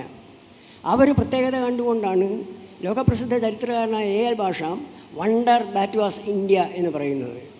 ഇന്ത്യയുടെ ആ ഒരു ഉദാര വീക്ഷണം, ഏത് സംസ്കാരത്തിലെയും നല്ല വശത്തെ തൻ്റെ സംസ്കാരവുമായി കൂട്ടിയിണക്കുവാനുള്ള അതിൻ്റെ വൈദഗ്ധ്യം അല്ലെങ്കിൽ പ്രവണത, അതിനെയാണ് ലോകോത്തരന്മാരായ ചരിത്രകാരന്മാരെല്ലാം അംഗീകരിച്ചത്. അതാണ് that disseminating quality of Hinduism, that is the most deserving factor എന്ന് ടോയൻ്റെയും പറഞ്ഞത് ഈ ഒരു സങ്കല്പത്തെക്കുറിച്ചാണ്. ആ ബഹുസ്വരതയായിരുന്നു ഇന്ത്യൻ സംസ്കാരത്തിൻ്റെ ഭംഗി. ആ ബഹുസ്വരതയായിരുന്നു ഇന്ത്യൻ സംസ്കാരത്തിൻ്റെ സൗരഭ്യവും കാന്തിയും. പക്ഷേ ആ ബഹുസ്വരത ഓരോ ദിവസം കഴിയുന്തോറും അതില്ലാതാക്കി ഒരു ഏകശിലാമുഖമായ അല്ലെങ്കിൽ ഒരു ഏകശിലാമുഖമായ ഏതോ ഒരു പ്രസ്ഥാനത്തിൻ്റെ കീഴിൽ കൊണ്ടുചെന്ന് കെട്ടാനുള്ള ശ്രമം ആണ് നടക്കുന്നത്. പക്ഷേ ആ ശ്രമം വിജയിക്കാതിരിക്കണമെങ്കിൽ സാധാരണഗതിയിൽ ജനങ്ങൾ ഉണർന്ന് പ്രവർത്തിച്ചേ തീരൂ. ഇനി അത്രേ പ്രതീക്ഷിക്കേണ്ടൂ. ഞാനൊരു ശുഭാപ്തി വിശ്വാസിയാണ്. വള്ളത്തോൾ പണ്ട് പറഞ്ഞതുപോലെ അമ്പവ മഹിമാവിധ ആർഷഭൂവി എന്ന് പറഞ്ഞല്ലോ. ഈ ആർഷഭൂവിൻ്റെ സംസ്കാരം ആലോചിച്ചാൽ ഏത് പ്രതികൂല അവസ്ഥകളിലും അത് തരണം ചെയ്യുവാനുള്ള ഒരു സ്വാഭാവികമായ കഴിവ് ഇന്ത്യൻ സംസ്കാരത്തിനുണ്ട്. അത് വസ്തുതയാണ്. ചരിത്രത്തിൻ്റെ നിർണായക ഘട്ടങ്ങളിലെല്ലാം ഇന്ത്യ ശിഥിലീകരിച്ചു പോകും എന്നുറപ്പുള്ള സന്ദർഭങ്ങളിൽ അതിനെ ഏതെങ്കിലും വിധത്തിൽ മറികടക്കുവാനുള്ള ഒരു ഫോഴ്സ്, ജനശക്തി ഇന്ത്യയിൽ ഉയർന്നു വന്നിട്ടുണ്ട്. അടിയന്തരാവസ്ഥ അതിൻ്റെ ബെസ്റ്റ് എക്സാമ്പിൾ ഇവിടെ പറഞ്ഞല്ലോ. 1975 അടിയന്തരാവസ്ഥ പ്രഖ്യാപിച്ച് ഇന്ത്യൻ സ്വാതന്ത്ര്യത്തെയും ഇന്ത്യൻ മതേതരത്വത്തെയും ഇന്ത്യൻ ഭരണഘടനയെയും ചവിട്ടിമെതിച്ചു ഭരണാധികാരികൾ. അങ്ങനെ ഒരു സന്ദർഭത്തിൽ 2 കൊല്ലം തികയുന്നതിന് മുമ്പേ അതിനെ വലിച്ചു താഴത്തിടാൻ പശു ബെൽറ്റ്, കന്നുകാലികൾ എന്നൊക്കെ നമ്മൾ പരിഹസിക്കുന്ന ഉത്തരേന്ത്യയിലെ ഗ്രാമീണരായ അക്ഷരാഭ്യാസമില്ലാത്ത, അല്ലെങ്കിൽ റിപ്പബ്ലിക്കിനെ കുറിച്ചും ഭരണഘടനയെക്കുറിച്ചൊന്നും യാതൊരു പരിചയവുമില്ലാത്ത ജനങ്ങൾ ഉണർന്ന് പ്രവർത്തിച്ചപ്പോൾ ആ ഭരണം അവസാനിച്ചു എന്ന് മാത്രമല്ല, അതിൻ്റെ ഏറ്റവും ശക്തയായ, ലോകത്തിലെ തന്നെ ഏറ്റവും ശക്തയായ പ്രയോക്താവായ സാക്ഷാൽ ഇന്ദിരാഗാന്ധിയും തോറ്റു എന്നുള്ള സത്യം. അത് പ്രത്യേക സന്ദർഭത്തിൽ ഇന്ത്യ കാണിച്ചതാണ്. അതുപോലെ ഒരു തകർച്ചയുടെ വക്കിലേക്കാണ് നമ്മൾ പോകുന്നത്.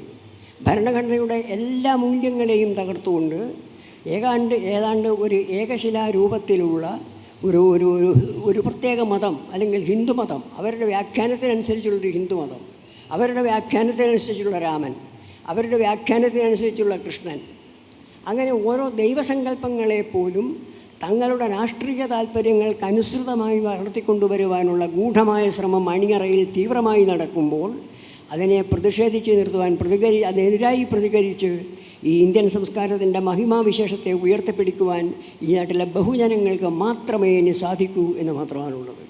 ഈ തരം ചർച്ചകളിലൂടെ സാധിക്കേണ്ടത് ആ തരത്തിലുള്ള ഒരു ബഹുജന ഐക്യം കെട്ടിപ്പടുക്കുക എന്നതാണ്. അതിൻ്റെ ഉദ്ദേശം എന്ന് ഞാൻ വിചാരിക്കുന്നു. എന്നെ കേട്ടുകൊണ്ടിരുന്ന നിങ്ങൾക്ക് നന്ദി. ഞാൻ അവസാനിപ്പിക്കുന്നു. Thank you. അടുത്തതായി ഈ പാനലിൽ അഡ്വക്കേറ്റ് രശ്മിത രാമേന്ദ്രനാണ് സംസാരിക്കുന്നത്. അതുകൂടി കേട്ടതിന് ശേഷം നമുക്ക് ഫ്ലോറിലേക്ക് ചർച്ചകൾക്ക് വേണ്ടി വരാം. നമസ്കാരം. ശബ്ദം കൂടിപ്പോയി എന്നൊരു പ്രശ്നമുണ്ടോ എന്നെനിക്കൊരു സംശയം ഇപ്പം. കാരണം വളരെ പതിഞ്ഞ വാക്കുകളിൽ പ്രൗഢഗംഭീരമായി രാജൻ സാർ പറഞ്ഞവസാനിപ്പിച്ചു വെച്ചെടുത്ത് നിന്ന് നമുക്ക് തുടങ്ങാം. ഈ സാഹിത്യകാരന്മാരുടെ അല്ലെങ്കിൽ സാംസ്കാരിക രംഗത്ത് വളരെ സുപരിചിതരായിട്ടുള്ള ഇത്രയും ആളുകളുടെ ഇടയിൽ ഇരിക്കുമ്പോൾ എനിക്ക് പെട്ടെന്ന് ഓർമ്മ വരുന്നത് കടമ്മനിട്ടയുടെ വരികളാണ്. അന്നത്തെ ഈ സ്ഥാപനവൽക്കരിക്കപ്പെട്ട അഴിമതിയുടെ പശ്ചാത്തലത്തിൽ അദ്ദേഹം ചോദിക്കുകയുണ്ടായി, മന്ത്രം ജപിക്കുന്ന തന്ത്രിമാരില്ലാത്ത, തന്ത്രം ചമയ്ക്കുന്ന മന്ത്രിമാരില്ലാത്ത എൻ്റെ നാട് എവിടെ എൻ്റെ മക്കളെ എന്ന്. എന്നാൽ സമീപകാല ഇന്ത്യ അല്ലെങ്കിൽ വർത്തമാനകാല ഇന്ത്യ എങ്ങനെയാണെന്നറിയാൻ ഇന്ന് ട്രൂ കോപ്പി എന്ന് പറയുന്ന ഓൺലൈൻ പ്രസിദ്ധീകരണത്തിൽ ജോൺ ബ്രിട്ടാസ് എഴുതിയൊരു പാരഗ്രാഫ് എനിക്കത് വളരെ ഇഷ്ടമായി. അപ്പോൾ എനിക്ക് തോന്നി ഇതൊന്ന് നിങ്ങളോട് പറയണം എന്ന്. രാജ്യം എവിടെയാണ് എത്തി നിൽക്കുന്നത് എന്ന് നാം ആലോചിക്കണം. മിത്തോളജിസ്റ്റുകൾ ചരിത്രം എഴുതുന്ന, ആൾദൈവങ്ങൾ ശാസ്ത്രം പഠിപ്പിക്കുന്ന, ശാസ്ത്രജ്ഞർ ആസ്ട്രോളജി പഠിപ്പിക്കുന്ന, പ്രധാനമന്ത്രി നരേന്ദ്രമോദി കുടുംബമൂല്യങ്ങളെക്കുറിച്ച് ആളുകളോട് സംസാരിക്കുന്ന ഒരു കാലഘട്ടം, രാജ്യത്തിൻ്റെ സവിശേഷമായ ഒരവസ്ഥയെ പ്രതിഫലിപ്പിക്കുന്ന ഒരു കാലഘട്ടം. ഇത് വലിയൊരു ആഘാതമാണ് ഉണ്ടാക്കിയിരിക്കുന്നതെന്നാണ് ജോൺ ബ്രിട്ടാസ് പറയുന്നത്. സമീപകാലത്ത് ഞാൻ വായിച്ചിട്ടുള്ള രാഷ്ട്രീയ ലേഖനങ്ങളിൽ ഏറ്റവും ശക്തമായതും പുതുമയുള്ളതുമായിട്ടുള്ള ഒന്നാണ് ഇന്ന് വന്നിരിക്കുന്ന ഈ ലേഖനം. ഭരണഘടനയെക്കുറിച്ച് പറയുമ്പോൾ ഭരണഘടന വളരെ കൃത്യമായിട്ട് പാർട്ട് 4A H എന്ന് പറയുന്ന സബ് ക്ലോസിന് താഴെയായി പറയുന്നു, സയൻറ്റിഫിക് ടെമ്പർ വളർത്തുക എന്ന് പറയുന്നത് ഈ രാജ്യത്തെ ഓരോ പൗരൻ്റെയും കടമയാണ് എന്ന്. ഈ സയൻറ്റിഫിക് ടെമ്പർ വളർത്തുന്നത് കടമയാണ് എന്ന് പറയുമ്പോൾ അതിന് പറ്റുന്ന ഒരു പ്രധാനമന്ത്രി പണ്ട് നമുക്കുണ്ടായിരുന്നു. 1963 ഭക്ര നംഗൽ അണക്കെട്ട് ഉദ്ഘാടനം ചെയ്തുകൊണ്ട് അന്നത്തെ ഇന്ത്യൻ പ്രധാനമന്ത്രിയായിരുന്ന പണ്ഡിറ്റ് ജവഹർലാൽ നെഹ്റു രാജ്യത്തോട് പറഞ്ഞു, ഇവ ഇന്ത്യയുടെ വികസനത്തിൻ്റെ ക്ഷേത്രങ്ങളാണ് എന്ന്. എന്നാൽ ഇന്ന് നമ്മുടെ പ്രധാനമന്ത്രി രാമക്ഷേത്രത്തിൽ അക്ഷതമെറിഞ്ഞുകൊണ്ട് പറയുന്നു, ഇത് നമ്മുടെ വികസനത്തിൻ്റെ രൂപങ്ങളാണ് എന്ന്. നമ്മുടെ ഇന്ത്യൻ പാർലമെൻറ്റിൽ നടക്കുന്ന പ്രവൃത്തികളൊക്കെ രാഷ്ട്രീയപരമായിരിക്കുമെന്നും ഭരണഘടനാധിഷ്ഠിതമായിരിക്കുമെന്നുള്ള കാര്യത്തിൽ നമുക്കാർക്കും യാതൊരു തർക്കമൊന്നുമില്ല. പക്ഷേ ആ രാഷ്ട്രീയ പ്രവർത്തനങ്ങൾ നടക്കേണ്ട ഇന്ത്യൻ പാർലമെൻറ്റിലേക്ക് കടന്നു ചെല്ലുന്നതിന് മുമ്പായി ഹൈന്ദവ പൂജാവിധികൾ നടപ്പിലാക്കുകയുണ്ടായി. അതേസമയം മതപരമായിട്ടുള്ള അനുഷ്ഠാനങ്ങൾ മാത്രം പ്രതീക്ഷിക്കുന്ന ഫൈസാബാദിലെ പള്ളി പൊളിച്ചെടുത്ത് പണിതിരിക്കുന്ന ആ ക്ഷേത്രത്തിൽ അതൊരു രാഷ്ട്രീയ ഇവൻറ്റുമായി മാറുകയുണ്ടായി. ഇത് പറയുമ്പോൾ എനിക്ക് ഓർമ്മ വരുന്നത് CID മൂസയിലെ ഒരു ഡയലോഗാണ്. CID മൂസ ഇത്രയും ബുദ്ധിജീവികൾ ഉള്ളിടത്ത് പറയാമോ എന്നെനിക്ക് സംശയം തോന്നി. പിന്നെ അടൂർ ഗോപാലകൃഷ്ണൻ ഇഷ്ടമുള്ളൊരു സിനിമ ആയതുകൊണ്ട് പറയാം എന്നൊരു ധൈര്യത്തിൽ ഞാൻ പറയുകയാണ്. അവിടെ 2 കാലിൽ നടക്കേണ്ട ദിലീപും കൂട്ടുകാരനും മുട്ടിലിഴഞ്ഞും അല്ലാതെ 4 കാലിൽ ഇഴഞ്ഞു നടക്കുന്ന പട്ടി നേരെയും നടക്കുമ്പോൾ പറയും, ദേ 2 കാലിൽ ഇഴഞ്ഞു നടക്കേണ്ട സാധനം നേരെയും, നേരെ നടക്കേണ്ട ആളുകൾ ഇഴഞ്ഞും പോകുന്നു, എന്തൊരു കാലമെന്ന്. ഏതാണ്ട് അതുപോലെയാണ് ഇന്ന് ഇന്ത്യൻ രാഷ്ട്രീയം എത്തി നിൽക്കുന്നത്. ഇന്ത്യൻ രാഷ്ട്രീയത്തിൻ്റെ അടിസ്ഥാന ശിലയായ ഇന്ത്യൻ ഭരണഘടനയെക്കുറിച്ച്, അതുണ്ടായതിനെക്കുറിച്ചൊക്കെ സെബാസ്റ്റ്യൻ പോൾ സാറും രാജൻ സാറും വളരെ വിശദമായി പറഞ്ഞു. ഐവർ ജെന്നിങ്സ് ഇതിനെ too large, too verbose, too prolix എന്നൊക്കെ പറഞ്ഞതിനെക്കുറിച്ചും പറഞ്ഞു. 1951 മദ്രാശി സർവകലാശാലയിൽ ഭരണഘടനയ്ക്ക് ഏകദേശം 1 വയസ്സ് കഷ്ടിച്ച് തികയുന്ന സാഹചര്യത്തിൽ ഇന്ത്യൻ ഭരണഘടനയെക്കുറിച്ച് നല്ലത് 4 പറയിപ്പിച്ചേക്കാമെന്ന് കരുതി നമ്മൾ വിളിക്കുകയും അവിടെ എത്തിയാണ് ഐവർ ജെന്നിങ്സ് ഈ ഭരണഘടന നിലനിൽക്കാനേ പോകുന്നില്ല എന്ന് അഭിപ്രായപ്പെടുകയും ചെയ്തത്. അത് കേട്ട് വിളിച്ചു വരുത്തിയ അല്ലടി കൃഷ്ണസ്വാമി അയ്യർ എന്ന് പറയുന്ന കോൺസ്റ്റിറ്റ്യൂൻ്റ് അസംബ്ലിയിൽ അംഗമായിരുന്ന പ്രമുഖ നിയമവിശാരദന് വളരെയധികം വിഷമം തോന്നുകയും കാണ്ഡമായി ലേഖനങ്ങൾ എഴുതുകയും ഒക്കെ ചെയ്തത് ചരിത്രത്തിൽ നാം അറിയുന്നതാണ്.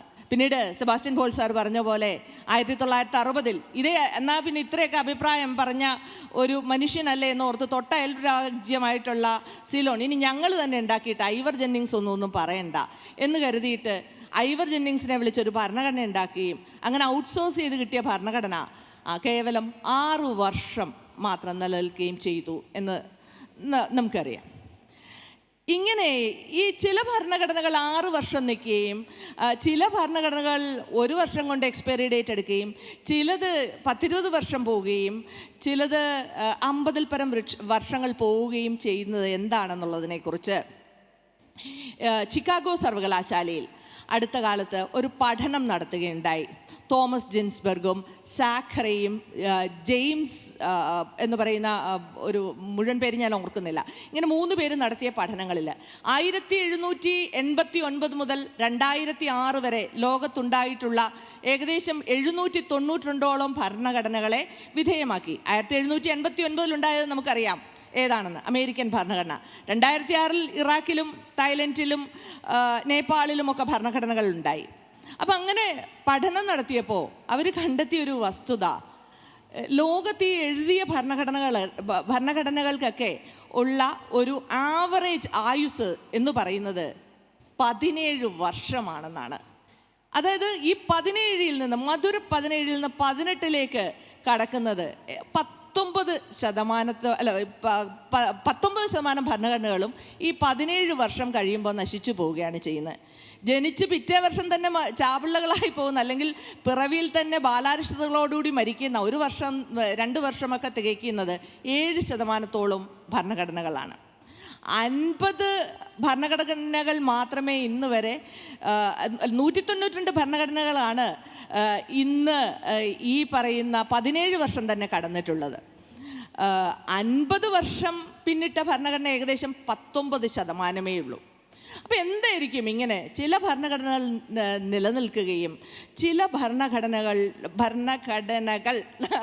നിലനിൽക്കാതിരിക്കുകയും ചെയ്യുന്നതിനെക്കുറിച്ച് ജസ്റ്റിസ് ഹോംസ് പറഞ്ഞ ഒരു കാര്യം വളരെ ശ്രദ്ധേയമാണ്. അദ്ദേഹം പറഞ്ഞത്, ഇങ്ങനെ നിലനിൽക്കുന്നത് ഈ ഭരണഘടനയെ നിലനിർത്തുന്ന വാസ്തവത്തിൽ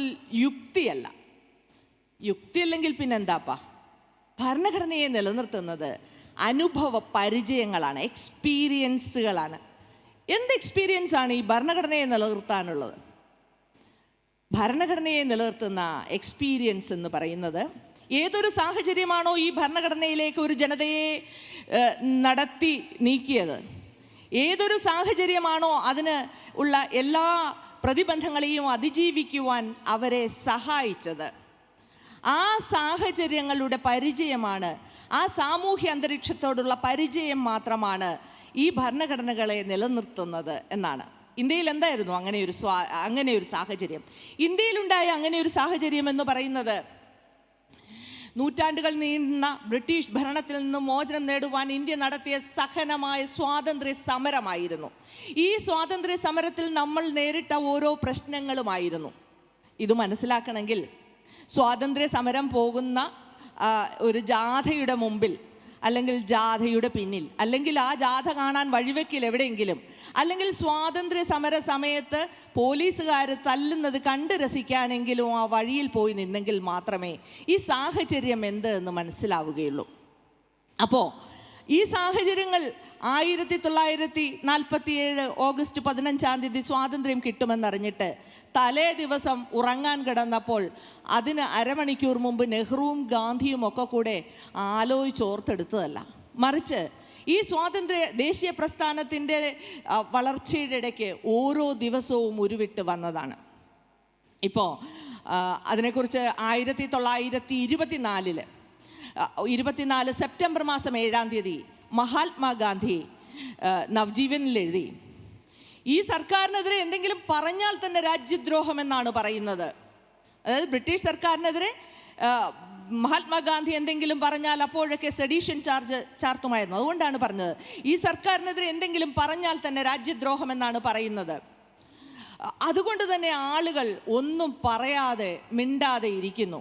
അദ്ദേഹം പറഞ്ഞ ഡേറ്റ് ഒന്ന് ഓർക്കണം, സെപ്റ്റംബർ 7, 1924.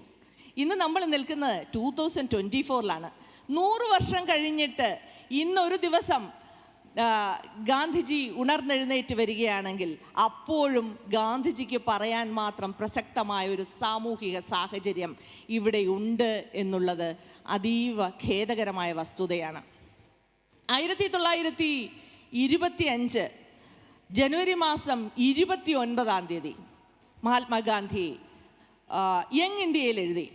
സ്വാതന്ത്ര്യത്തെക്കുറിച്ചുള്ള സങ്കല്പമാണ്. എങ്ങനെയാണ് നമ്മുടെ ഈ ഭരണഘടനയിലേക്ക് എന്താ ഫ്രീഡം എന്ന് പറയുന്ന വാക്കുകളൊക്കെ കടന്നു വന്നതെന്ന് പറയുന്നതിനെക്കുറിച്ച് ഈ ഉള്ള സാഹചര്യങ്ങളൊക്കെ വിശദീകരിച്ചാൽ മനസ്സിലാവും.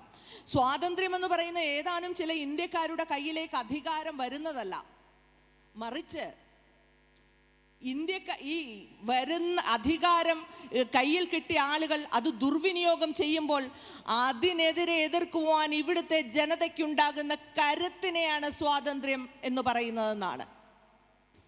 പോട്ടെ, ഗാന്ധി ഈ പറഞ്ഞ കാര്യം, ഇങ്ങനെയുള്ള ഡിസെൻറ്റുകൾ പറഞ്ഞപ്പോൾ സെഡീഷൻ ചാർജുകൾ ചുമത്തിയതും ഈ അധികാര ദുർവിനിയോഗത്തെ ചോദ്യം ചെയ്തവരെ ജയിലിൽ പിടിച്ചിടുകയും ഒക്കെ ചെയ്യുന്നത് സ്വാതന്ത്ര്യ സമരകാലത്ത് മാത്രമല്ല. ഏതാനും വർഷങ്ങൾക്ക് മുമ്പാണ് മഹാരാഷ്ട്രയിലെ തലോജ ജയിൽ 80കൾ പിന്നിട്ട പാർക്കിൻസൺ രോഗം ബാധിച്ച സ്റ്റാൻ സ്വാമി എന്ന് പറയുന്ന വൃദ്ധ പുരോഹിതൻ കയ്യിൽ പിടിച്ച് ഗ്ലാസ്സിൽ പിടിക്കുന്ന വെള്ളം തൂവിപ്പോകുന്നു, കുടിക്കുവാനൊരു സിപ്പർ പാത്രം തരണമെന്ന് യാചിച്ചു കോടതിയുടെ മുമ്പിൽ നിന്നിട്ട് അത് കേൾക്കാതെ അവിടുത്തെ തണുത്ത ജയിലറയിൽ മരിച്ചു വീണത്. ഇനി ഗാന്ധിയുടെ ആശയങ്ങളൊന്നും കൊള്ളില്ല, ഗാന്ധി ഹിന്ദു വിരുദ്ധനായിരുന്നു എന്നൊക്കെ കണ്ട് പണ്ടേ ഞങ്ങൾ ഗാന്ധിക്ക് നെഞ്ചിൽ അക്ഷതം അർപ്പിച്ച് പറഞ്ഞു വിട്ടതാണ് എന്നാണ് എങ്കിൽ ശരി. ഇപ്പോൾ നിങ്ങളുടേതാക്കാൻ ശ്രമിക്കുന്ന ഒരു നേതാവുണ്ടല്ലോ, നിങ്ങൾ 182 അടി ഒരു മെറ്റൽ പ്രതിമ തീർത്ത് ഗുജറാത്തിൽ സ്ഥാപിച്ചിരിക്കുന്ന സാക്ഷാൽ സർദാർ വല്ലഭായ് പട്ടേൽ, അദ്ദേഹത്തിന് എന്തായിരുന്നു നിങ്ങൾ ഇന്ന് എതിർക്കുന്ന 2019 തിരഞ്ഞെടുപ്പ് സമയത്ത് സെക്യുലറിസം എന്ന് പറയുന്നത് വളരെ വ്യാജമായ ഒരു സങ്കല്പമാണ് എന്ന് പ്രധാനമന്ത്രി പറഞ്ഞല്ലോ. ആ സെക്യുലറിസത്തെ കുറിച്ച് തന്നെ എന്തായിരുന്നു സാക്ഷാൽ സർദാർ വല്ലഭായ് പട്ടേലിന്റെ അഭിപ്രായം? ഇന്ത്യൻ ഭരണഘടനയിൽ സംവരണങ്ങൾ കൊണ്ടുവരുന്നതിനുള്ള ഒരു പ്രൊപ്പോസൽ മൂവ് ചെയ്യുന്നത്. അന്ന് അങ്ങനെ ഒരു പ്രൊപ്പോസൽ മൂവ് ചെയ്തുകൊണ്ട് അദ്ദേഹം പറയുകയുണ്ടായി, ഇന്ത്യൻ ജനാധിപത്യത്തിന്റെ മതേതരത്വമാണ്, അതിലൂടെ ഇത്തരം സംവരണങ്ങളിലൂടെയാണ് സാധ്യമാവുക എന്ന്. ജൂൺ 5, 1949 അതേ കോൺസ്റ്റിറ്റ്യൂന്റ് അസംബ്ലിയിൽ BR അംബേദ്കറും പറഞ്ഞത് സെക്യുലറിസമാണ്, മതേതരത്വമാണ് ഇന്ത്യൻ ജനാധിപത്യത്തിൻ്റെ അടിസ്ഥാന പ്രമാണം എന്നാണ്. അതേ അതേ അംബേദ്കർ തന്നെയാണ്, അതേ അംബേദ്കർ തന്നെയാണ് പറയുന്നത്, നിങ്ങൾ ഒരു രാഷ്ട്രത്തിൻ്റെ കാര്യം ആലോചിക്കുമ്പോൾ നിങ്ങളുടെ വ്യക്തിപരമായിട്ടുള്ള വിശ്വാസങ്ങളാണ് മുമ്പിൽ നിൽക്കുന്നതെങ്കിൽ ഈ രാജ്യത്തിന് നമ്മൾ കഷ്ടപ്പെട്ട് നേടിയ ജനാധിപത്യമടക്കം സർവ്വതും വിഫലമാകുന്ന ഒരവസ്ഥ വരും എന്ന്. അങ്ങനെ വിഫലമാകുന്ന ഒരവസ്ഥയിലൂടെയാണ്, വിഫലമായി പോകേണ്ടി വരുമോ എന്നുള്ള ആ സങ്കല്പത്തിലൂടെയാണ് ഇന്ന് ബഹുഭൂരിഭാഗം ഇന്ത്യക്കാരും നടക്കുന്നത്. കാരണം വസ്ത്രം കണ്ടു കഴിഞ്ഞാൽ കലാപം നടത്തുന്നവരെ അറിയാമെന്നും സമരത്തിൽ പങ്കെടുക്കുന്നവരെ ആന്തോളൻ ജീവികളെന്ന് വിളിക്കാമെന്നുമൊക്കെ നമ്മെ പഠിപ്പിക്കുന്ന ഒരു ഭരണ സംവിധാനം ഇന്നിവിടെയുണ്ട്. ഇപ്പോൾ ഈ തരം ഭരണ സംവിധാനങ്ങളെ, ഇത് അധികാരമേൽക്കുന്ന അധികാരം ആരേറ്റു കഴിഞ്ഞാലും അത് ഏറ്റവും ചോദ്യം പോകുന്ന കാലത്തോളം അത് അടിസ്ഥാനപരമായി ഒരു രാജ്യത്തിൻ്റെ വിനാശത്തിലേക്ക് നയിക്കുമെന്ന് ആറ്റ്കിൻ മുതലുള്ളവർ നമ്മോട് പറഞ്ഞിട്ടുണ്ട്. പണ്ഡിറ്റ് നെഹ്റു പോലും അധികാര ദുർവിനിയോഗം നടത്തി എന്നുള്ള പേരുദോഷം കേട്ടിട്ടുമുണ്ട്. 1951 ആദ്യത്തെ ഭരണഘടനാ അമെൻമെൻറ്റ് കൊണ്ടുവരുന്ന സമയത്ത് അതുകൊണ്ട് തന്നെയാണ് കൃത്യമായ എതിർ ശബ്ദങ്ങൾ ഉയർത്തുവാനായിട്ട് ആചാര്യ കൃപലാനിയെ പോലെയുള്ള ഗാന്ധിയന്മാർക്ക് പോലും അന്ന് തോന്നിയത്. ഇന്ന് നമ്മൾ എല്ലാ എതിർ ശബ്ദങ്ങളെയും ഭയപ്പെടുകയാണ്. എതിർ ശബ്ദങ്ങളൊക്കെ വിപരീത ശബ്ദങ്ങളാണ്, മറിച്ച് തിരുത്തൽ ശബ്ദങ്ങളാണ് എന്നുള്ള ബോധ്യവും ഇവിടെ പലർക്കും വന്നിട്ടില്ല എന്നുള്ളതൊരു യാഥാർത്ഥ്യമാണ്. ഇപ്പം ഇത്രയും നേരം ഭരണഘടന എന്ന് പറയുമ്പോൾ ആ പുസ്തകം ഏകദേശം 448 അനുച്ഛേദങ്ങളും 25 ഭാഗങ്ങളും 12 സ്കെഡ്യൂളുകളുമുള്ള ആ ഭാഗം, അത് എത്രത്തോളം വരും എന്ന് ചോദിച്ചാൽ നമ്മുടെ പ്രിയപ്പെട്ട എഴുത്തുകാരൻ മുകുന്ദൻ്റെ മയ്യഴിപ്പുഴയുടെ തീരങ്ങളോളം പോലും വലിപ്പമില്ലാത്തൊരു പുസ്തകമാണ്. ഞാനത് കാണിക്കാൻ മാത്രമാണ്, കാണ്ഡമായി ഇപ്പോൾ പറയാൻ വേണ്ടിയിട്ടല്ല ഇത് കാണിക്കുന്നത്. അപ്പോൾ ഈ പുസ്തകം എന്ന് പറഞ്ഞാൽ ഇത്ര ചെറുതാണ്. ഈ മിഥുനം സിനിമയിൽ ചോദിക്കുന്ന, ഞാൻ ഒരുപാട് സിനിമകൾ കാണുന്ന ഒരാളായതുകൊണ്ട് പലപ്പോഴും ജനങ്ങളുമായി കണക്ട് ചെയ്യാൻ എളുപ്പമുള്ള മാധ്യമം എന്നുള്ള രീതിയിലും അത് പറയും, ക്ഷമിക്കണം. അപ്പോൾ മിഥുനം സിനിമയിൽ ശ്രീനിവാസൻ ചോദിക്കുന്ന ഒരു ചോദ്യമുണ്ട് മോഹൻലാലിനോട്, ഈ 10 വയസ്സുള്ള ഈ കൊച്ചിനെയാണോ മുതലാളി 13 വർഷമായിട്ട് മുതലാളി പ്രേമിക്കുന്നതെന്ന്. എന്ന് പറഞ്ഞ പോലെ ഇത്രയും മയ്യഴിപ്പുഴയുടെ തീരങ്ങളോളം പോലും വലിപ്പമില്ലാത്ത ഈ പുസ്തകത്തിനെയാണോ സെബാസ്റ്റ്യൻ പോൾ സാറെ അവിടെ ഐവർ Jennings to long to prolix എന്നൊക്കെ പറഞ്ഞത് എന്ന് സാധാരണക്കാർ ചോദിക്കും. പുസ്തകം ചെറുതാണെങ്കിലും കുരുമുളക് പോലെയാണിത്. നമ്മുടെ ഭരണഘടനയുടെ അടിസ്ഥാനമായ ആണിക്കല്ലുകൾ അടക്കം ചെയ്തിരിക്കുന്ന ഈ ഭരണഘടനാ പുസ്തകത്തിലാണ്. ഈ പുസ്തകമില്ലായിരുന്നുവെങ്കിൽ ഇന്ത്യ എന്ന സങ്കല്പം തന്നെ 500 നാട്ടുരാജ്യങ്ങളിൽ നിന്ന് India, that is Bharat shall be A union of States എന്ന് ഭരണഘടനയുടെ തുടക്കത്തിൽ എഴുതി വെച്ചിരിക്കുന്ന ഈ രാജ്യം 500 എന്നത് മാറ്റി 5000 കഷ്ണങ്ങളായി ചിതറിപ്പോയേനെ. ഇത്ര ബൃഹത്തായ രീതിയിൽ ഏതാണ്ട് 1700 വാമൊഴി ഭാഷയും 100ഓളം വരമൊഴി ഭാഷയും 22 പട്ടിക ഭാഷകളുമൊക്കെയുള്ള ഈ രാജ്യത്ത് ആശയ സംവേദനം പോലും കൃത്യമായ രീതിയിൽ സാധ്യമാക്കാൻ അങ്ങേയറ്റം ബുദ്ധിമുട്ടുകളുള്ള ഈ രാജ്യത്ത് ഇപ്പോഴും ഇന്ത്യ എന്ന് പറയുന്ന അഖണ്ഡതയും 75 വർഷം പിന്നിട്ട ഈ ഭരണഘടനയും ഉണ്ട് എങ്കിൽ അത്ര കൃത്യമായും യുക്തമായും ഭദ്രമായുമാണ് ഓരോ കാര്യത്തിനും സംസ്ഥാനങ്ങൾക്ക് എന്താണ്, ഏതൊക്കെ ഇടങ്ങളിലാണ് അധികാരമെന്നും യൂണിയൻ ഏതൊക്കെ കാര്യങ്ങളിലാണ് അധികാരമെന്നും സംസ്ഥാനങ്ങൾക്കും യൂണിയനും ഏതൊക്കെ കാര്യങ്ങളിൽ ഒരുമിച്ചിടപെടാമെന്നുമൊക്കെ വളരെ കൃത്യമായി കോഡ് ചെയ്ത് വെച്ചിരിക്കുന്ന, നമ്മൾ കമ്പ്യൂട്ടറിൽ അറിയാം പ്രോഗ്രാം കോഡ് ചെയ്ത് വെച്ചിരിക്കുകയാണ് മദർ ബോർഡിൽ. അപ്പോൾ എന്ന് പറഞ്ഞ പോലെ ഒരു മദർ ബോർഡ് ഇതിനുണ്ട്. അതാണ് സ്കെഡ്യൂൾ 7 പറയുന്ന ലിസ്റ്റുകൾ എന്ന് പറയുന്നത്. മുമ്പേ രാജൻ സാർ അതാണ് സൂചിപ്പിച്ചത്. List 1, list 2, list 3. ലിസ്റ്റ് 1 എന്ന് പറയുന്നത് യൂണിയൻ ലിസ്റ്റ് ആയതുകൊണ്ട് അതിന് ഏറ്റവും ഒന്നാം സ്ഥാനം എന്നുള്ള അർത്ഥമല്ല. അവിടെ യൂണിയന് കൃത്യമായി ഇടപെടാൻ പറ്റുന്ന, യൂണിയന് നിയമനിർമ്മാണം നടത്തുവാൻ പറ്റുന്ന കാര്യങ്ങളാണ് എഴുതി വച്ചിരിക്കുന്നത്. ഇന്ന കാര്യങ്ങളിൽ യൂണിയന് മാത്രമാണ് അധികാരമെന്ന്. സംസ്ഥാനങ്ങൾക്കുള്ള ലിസ്റ്റിൽ, സ്റ്റേറ്റ് ലിസ്റ്റിൽ സംസ്ഥാനങ്ങൾക്ക് നിയമനിർമ്മാണം നടത്താം. കൺകറന്റ് ലിസ്റ്റിൽ സംസ്ഥാനങ്ങൾക്കും യൂണിയനും ആവശ്യാനുസരണം നിയമനിർമ്മാണം നടത്താം. അത് തമ്മിൽ ഒരു വിയോജിപ്പുണ്ടാകുന്ന പക്ഷം മാത്രമേ ഉള്ളൂ അതിൽ യൂണിയൻ ഉണ്ടാക്കുന്ന നിയമത്തിന് പ്രാബല്യം വരുന്നത്.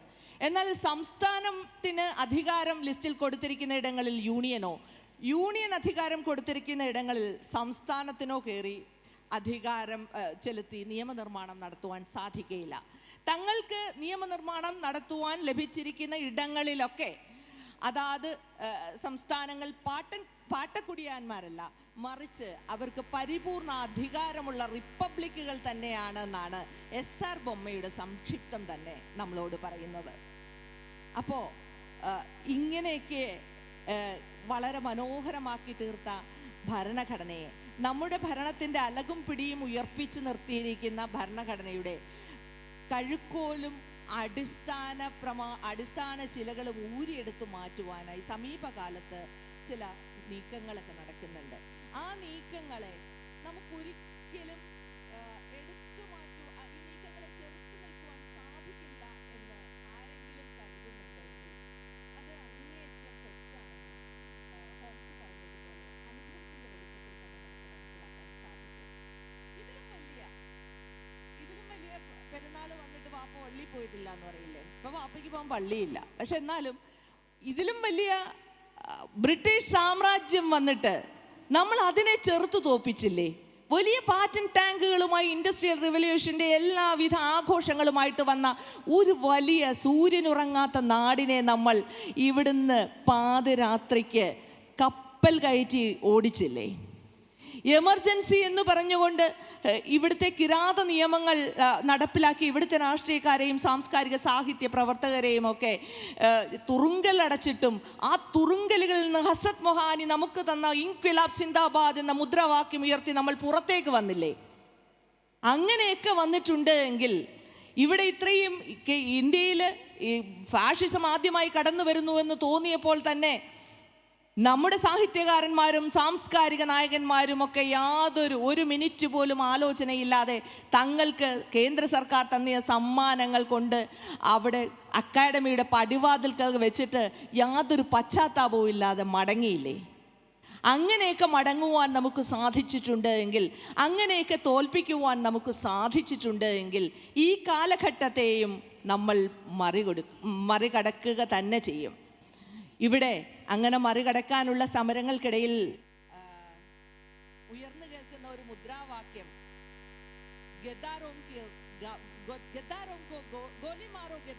എന്നാണ്. അതായത് ട്രൈറ്റേഴ്സിനെതിരെ, രാജ്യദ്രോഹികൾക്കെതിരെ വെടിയുണ്ട ഉതിർക്കൂ എന്നാണ്. അതിനെ മറികടക്കാൻ ഒരു മുദ്രാവാക്യം പറഞ്ഞു തന്നിട്ടല്ലേ സ്വാതന്ത്ര്യ സമരത്തിന്റെ എക്കാലത്തെയും ഉൾപ്പുളകമായിട്ടുള്ള ചന്ദ്രശേഖർ ആസാദ് പോയിട്ടുള്ളത്? दुश्मनों के गोलियों को सामना करेंगे, आजाद ही रहेंगे എന്നാണ് പറഞ്ഞത്. ശത്രുവിന്റെ വെടിയുണ്ടകളെ നെഞ്ചു വിരിച്ച് നേരിടുക തന്നെ ചെയ്യും. ജനിച്ചത് സ്വാതന്ത്ര്യത്തോടുകൂടി തന്നെയാണ്, മരിക്കുന്നതും അങ്ങനെ തന്നെയായിരിക്കും. അപ്പോൾ ഇനി ഒരിക്കൽ കൂടി ഇതുപോലെ വീണ്ടും വീണ്ടും ഈ ഭരണഘടന തന്നെ ഇനി വരുന്ന വർഷങ്ങളിലും നമുക്ക് അതിൻ്റെ വിവിധ മുഖങ്ങൾ ചർച്ച ചെയ്യുവാൻ ഇടവരട്ടെ. അപ്പോൾ ഒരു മനുസ്മൃതിയിൽ അധിഷ്ഠിതമായ ഭരണഘടന വന്നില്ലല്ലോ എന്ന ആശംസ വരും വർഷങ്ങളിലും ഉണ്ടാകട്ടെ എന്ന് ആശംസിച്ചുകൊണ്ട്, പിന്നെ ബോറടിക്കുമ്പോൾ കൈയടിക്കുകയല്ല, കൂവുകയാണ്. Dissent is the basis of democracy എന്നാണ് മഹാത്മാഗാന്ധി പറഞ്ഞിട്ടുള്ളത്. അപ്പം എല്ലാവർക്കും നന്ദി. കേട്ടിരുന്നവർക്കും കൈയടിച്ചവർക്കും കൈയടിക്കാത്തവർക്കും ശരി.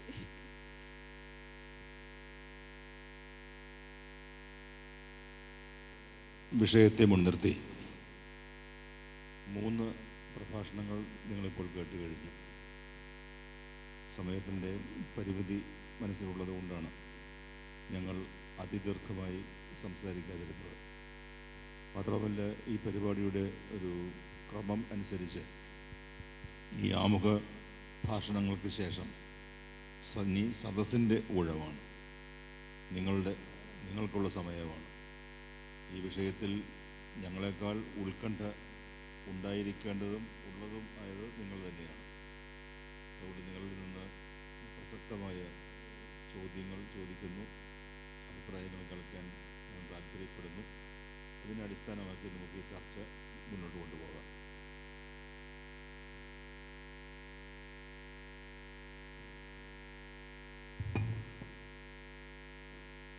ക്ഷമിക്കണം, ഞാൻ കൈയടിക്കാത്ത ഒരാളാണ്. ഒരു കാര്യം ശ്രദ്ധിച്ചു, യുക്തി കൊണ്ട് നമുക്കതിനെ പ്രതിരോധിക്കാൻ പറ്റും. ഇങ്ങനെ ഇരുന്ന് സംസാരിക്കാൻ എത്ര നാളുണ്ടാവും എന്ന ആശങ്കയിലാണ് ഞാനിവിടെ ഇരിക്കുന്നത്.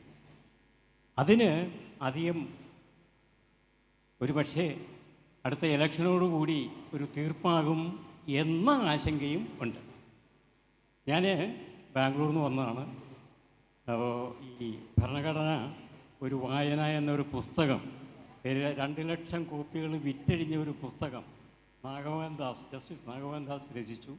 അത് മലയാളത്തിലേക്ക് തർജിമ ചെയ്ത് പബ്ലിഷ് ചെയ്ത ഒരു പുസ്തകമുണ്ട്, ഭരണഘടന ഒരു വായന. അത് ധാരാളം കാര്യങ്ങൾ ഈ ഭരണഘടന ചെയ്യും. പക്ഷേ ഇപ്പോഴ് ഭരണഘടനയെ സംരക്ഷിക്കുകയല്ല, ഭരണഘടന ഒരു കടലാസ് പുസ്തകം മാത്രമാണ്. അതവിടെ ഇരുന്നോട്ടെ, അത് അവിടെ ഇരുന്നിട്ട് തന്നെ നമുക്ക് അതിനെ ഇല്ലായ്മ ചെയ്യുന്ന വിധത്തിലേക്കുള്ള ക്രമീകരണങ്ങൾ നടന്നു പോകുമ്പോൾ നമ്മൾ എന്താണ് ചെയ്യേണ്ടത് എന്ന് കൃത്യമായിട്ടുള്ള അഭിപ്രായം വരണം എന്ന് നാശിച്ചു പോവുകയാണ്. ഭരണഘടനയുടെയും ഭരണത്തിൻ്റെയും കുഴപ്പമല്ല എന്ന് വ്യക്തിപരമായി വിശ്വസിക്കുന്ന ഒരാളാണ് ഞാൻ. കാരണം ഈ 140 കോടി ജനങ്ങളിൽ ഇന്നലെയോ ഇന്നോ അല്ലെങ്കിൽ മിനിഞ്ഞാന്നോ അല്ലെങ്കിൽ ഈ BJP അധികാരത്തിൽ വന്ന 10 കൊല്ലം മുൻപ് മുതലോ ആണോ ഫാസിസം എന്ന ആശയം നിലനിന്നത് അല്ലെങ്കിൽ തുടങ്ങിയത്? അല്ല. നമ്മുടെ ഇന്ത്യ രാജ്യം സ്വാതന്ത്ര്യം കഴിഞ്ഞ് നെഹ്റു മരിച്ച അന്ന് മുതൽ നമ്മുടെ ജനസമൂഹത്തിൻ്റെ ഉള്ളിൽ ഫാസിസത്തിൻ്റെ വേരുകൾ വളർന്നുകൊണ്ടിരിക്കുകയായിരുന്നു. അത് നമ്മൾ തിരിച്ചറിയാതെ പോയി അതിനെ ഇവിടുത്തെ BJP എന്ന് പറയുന്ന അല്ലെങ്കിൽ RSS എന്ന് പറയുന്ന ഒരു സംവിധാനം ഉപയോഗിച്ചു. എന്തുകൊണ്ട് നമ്മുടെ സമൂഹത്തിലെ പൊതുബോധത്തിൽ ശാസ്ത്രീയ മാനദണ്ഡങ്ങൾക്കും യുക്തമായ പൊതുബോധം സൃഷ്ടിയുള്ള യുക്തിപരമായ കരിക്കുലത്തിനും നാം ഇൻസിസ്റ്റ് ചെയ്തില്ല? നമ്മുടെ യൂണിവേഴ്സിറ്റികളിലൂടെ നമ്മുടെ പഠന മേഖലകളിലൂടെ ഒരു യുക്തിബോധം വളർത്താനും ശാസ്ത്രബോധം വളർത്താനുമുള്ള വിദ്യാഭ്യാസ സിസ്റ്റത്തിന് വേണ്ടി നെഹ്റു മരിച്ചതിന് ശേഷമുള്ള ഒരു ഗവൺമെൻറ്റും, ഈ 10 കൊല്ലത്തെ BJP ഗവൺമെൻറ് മാത്രമല്ല, ഒരു ഗവൺമെൻറ് ചെയ്യാതിരുന്നതിൻ്റെ ദുരന്തമാണ് ഇന്ന് നമ്മുടെ ഭാരതത്തിലേക്ക് നാം നടന്നു പോകുന്നത് എന്നാണ് എൻ്റെ വ്യക്തിപരമായ അഭിപ്രായം. അതിന് നമുക്ക് ചെയ്യാനുള്ളത് നമ്മുടെ യുവാക്കളെ സയൻസിലേക്കും യുക്തിബോധത്തിലേക്കും തിരിച്ചു കൊണ്ടുവന്ന് മാത്രമേ ഈ ഒരു ഇലക്ഷനിൽ തോറ്റു എന്ന് വെക്കുക. വരുന്ന ഗവൺമെൻറ്റിനേക്കാൾ ഇവിടുത്തെ സാമ്പത്തിക സ്ഥിതിയിൽ മോശമായ അഭിപ്രായം ഇതിനേക്കാൾ ഭൂരിപക്ഷത്തിൽ ഇവർ വീണ്ടും തിരിച്ചു വരും, ഇന്ദിരാഗാന്ധി തിരിച്ചു വന്നതുപോലെ. അപ്പോൾ അതുകൊണ്ട് അതല്ല അതിനുള്ള മറുപടി. ഒരു തോൽവിയോ ജയമോ അല്ല. 140 കോടി ജനങ്ങളുടെ ഇന്ത്യ രാജ്യത്തിൻ്റെ പൊതുബോധത്തിലേക്ക് ശാസ്ത്രീയതയെയും യുക്തിയെയും കടത്തിവിട്ടുകൊണ്ട് അല്ലാതെ വരും കാലത്ത് നമുക്ക് രക്ഷപ്പെടാൻ ഒരു മാർഗവുമില്ല എന്ന് വിശ്വസിക്കുന്ന ഒരാളാണ്. എനിക്കൊരു ചോദ്യമുണ്ട്. എന്തെന്ന് വെച്ചാൽ ഇത്രയും പ്രശ്നങ്ങൾ നടക്കുമ്പോൾ ഇന്ത്യ എന്തുകൊണ്ട് പുരോഗമിക്കുന്നു? അത് നിങ്ങൾ അതിന് ഉത്തരം പറയുമോ?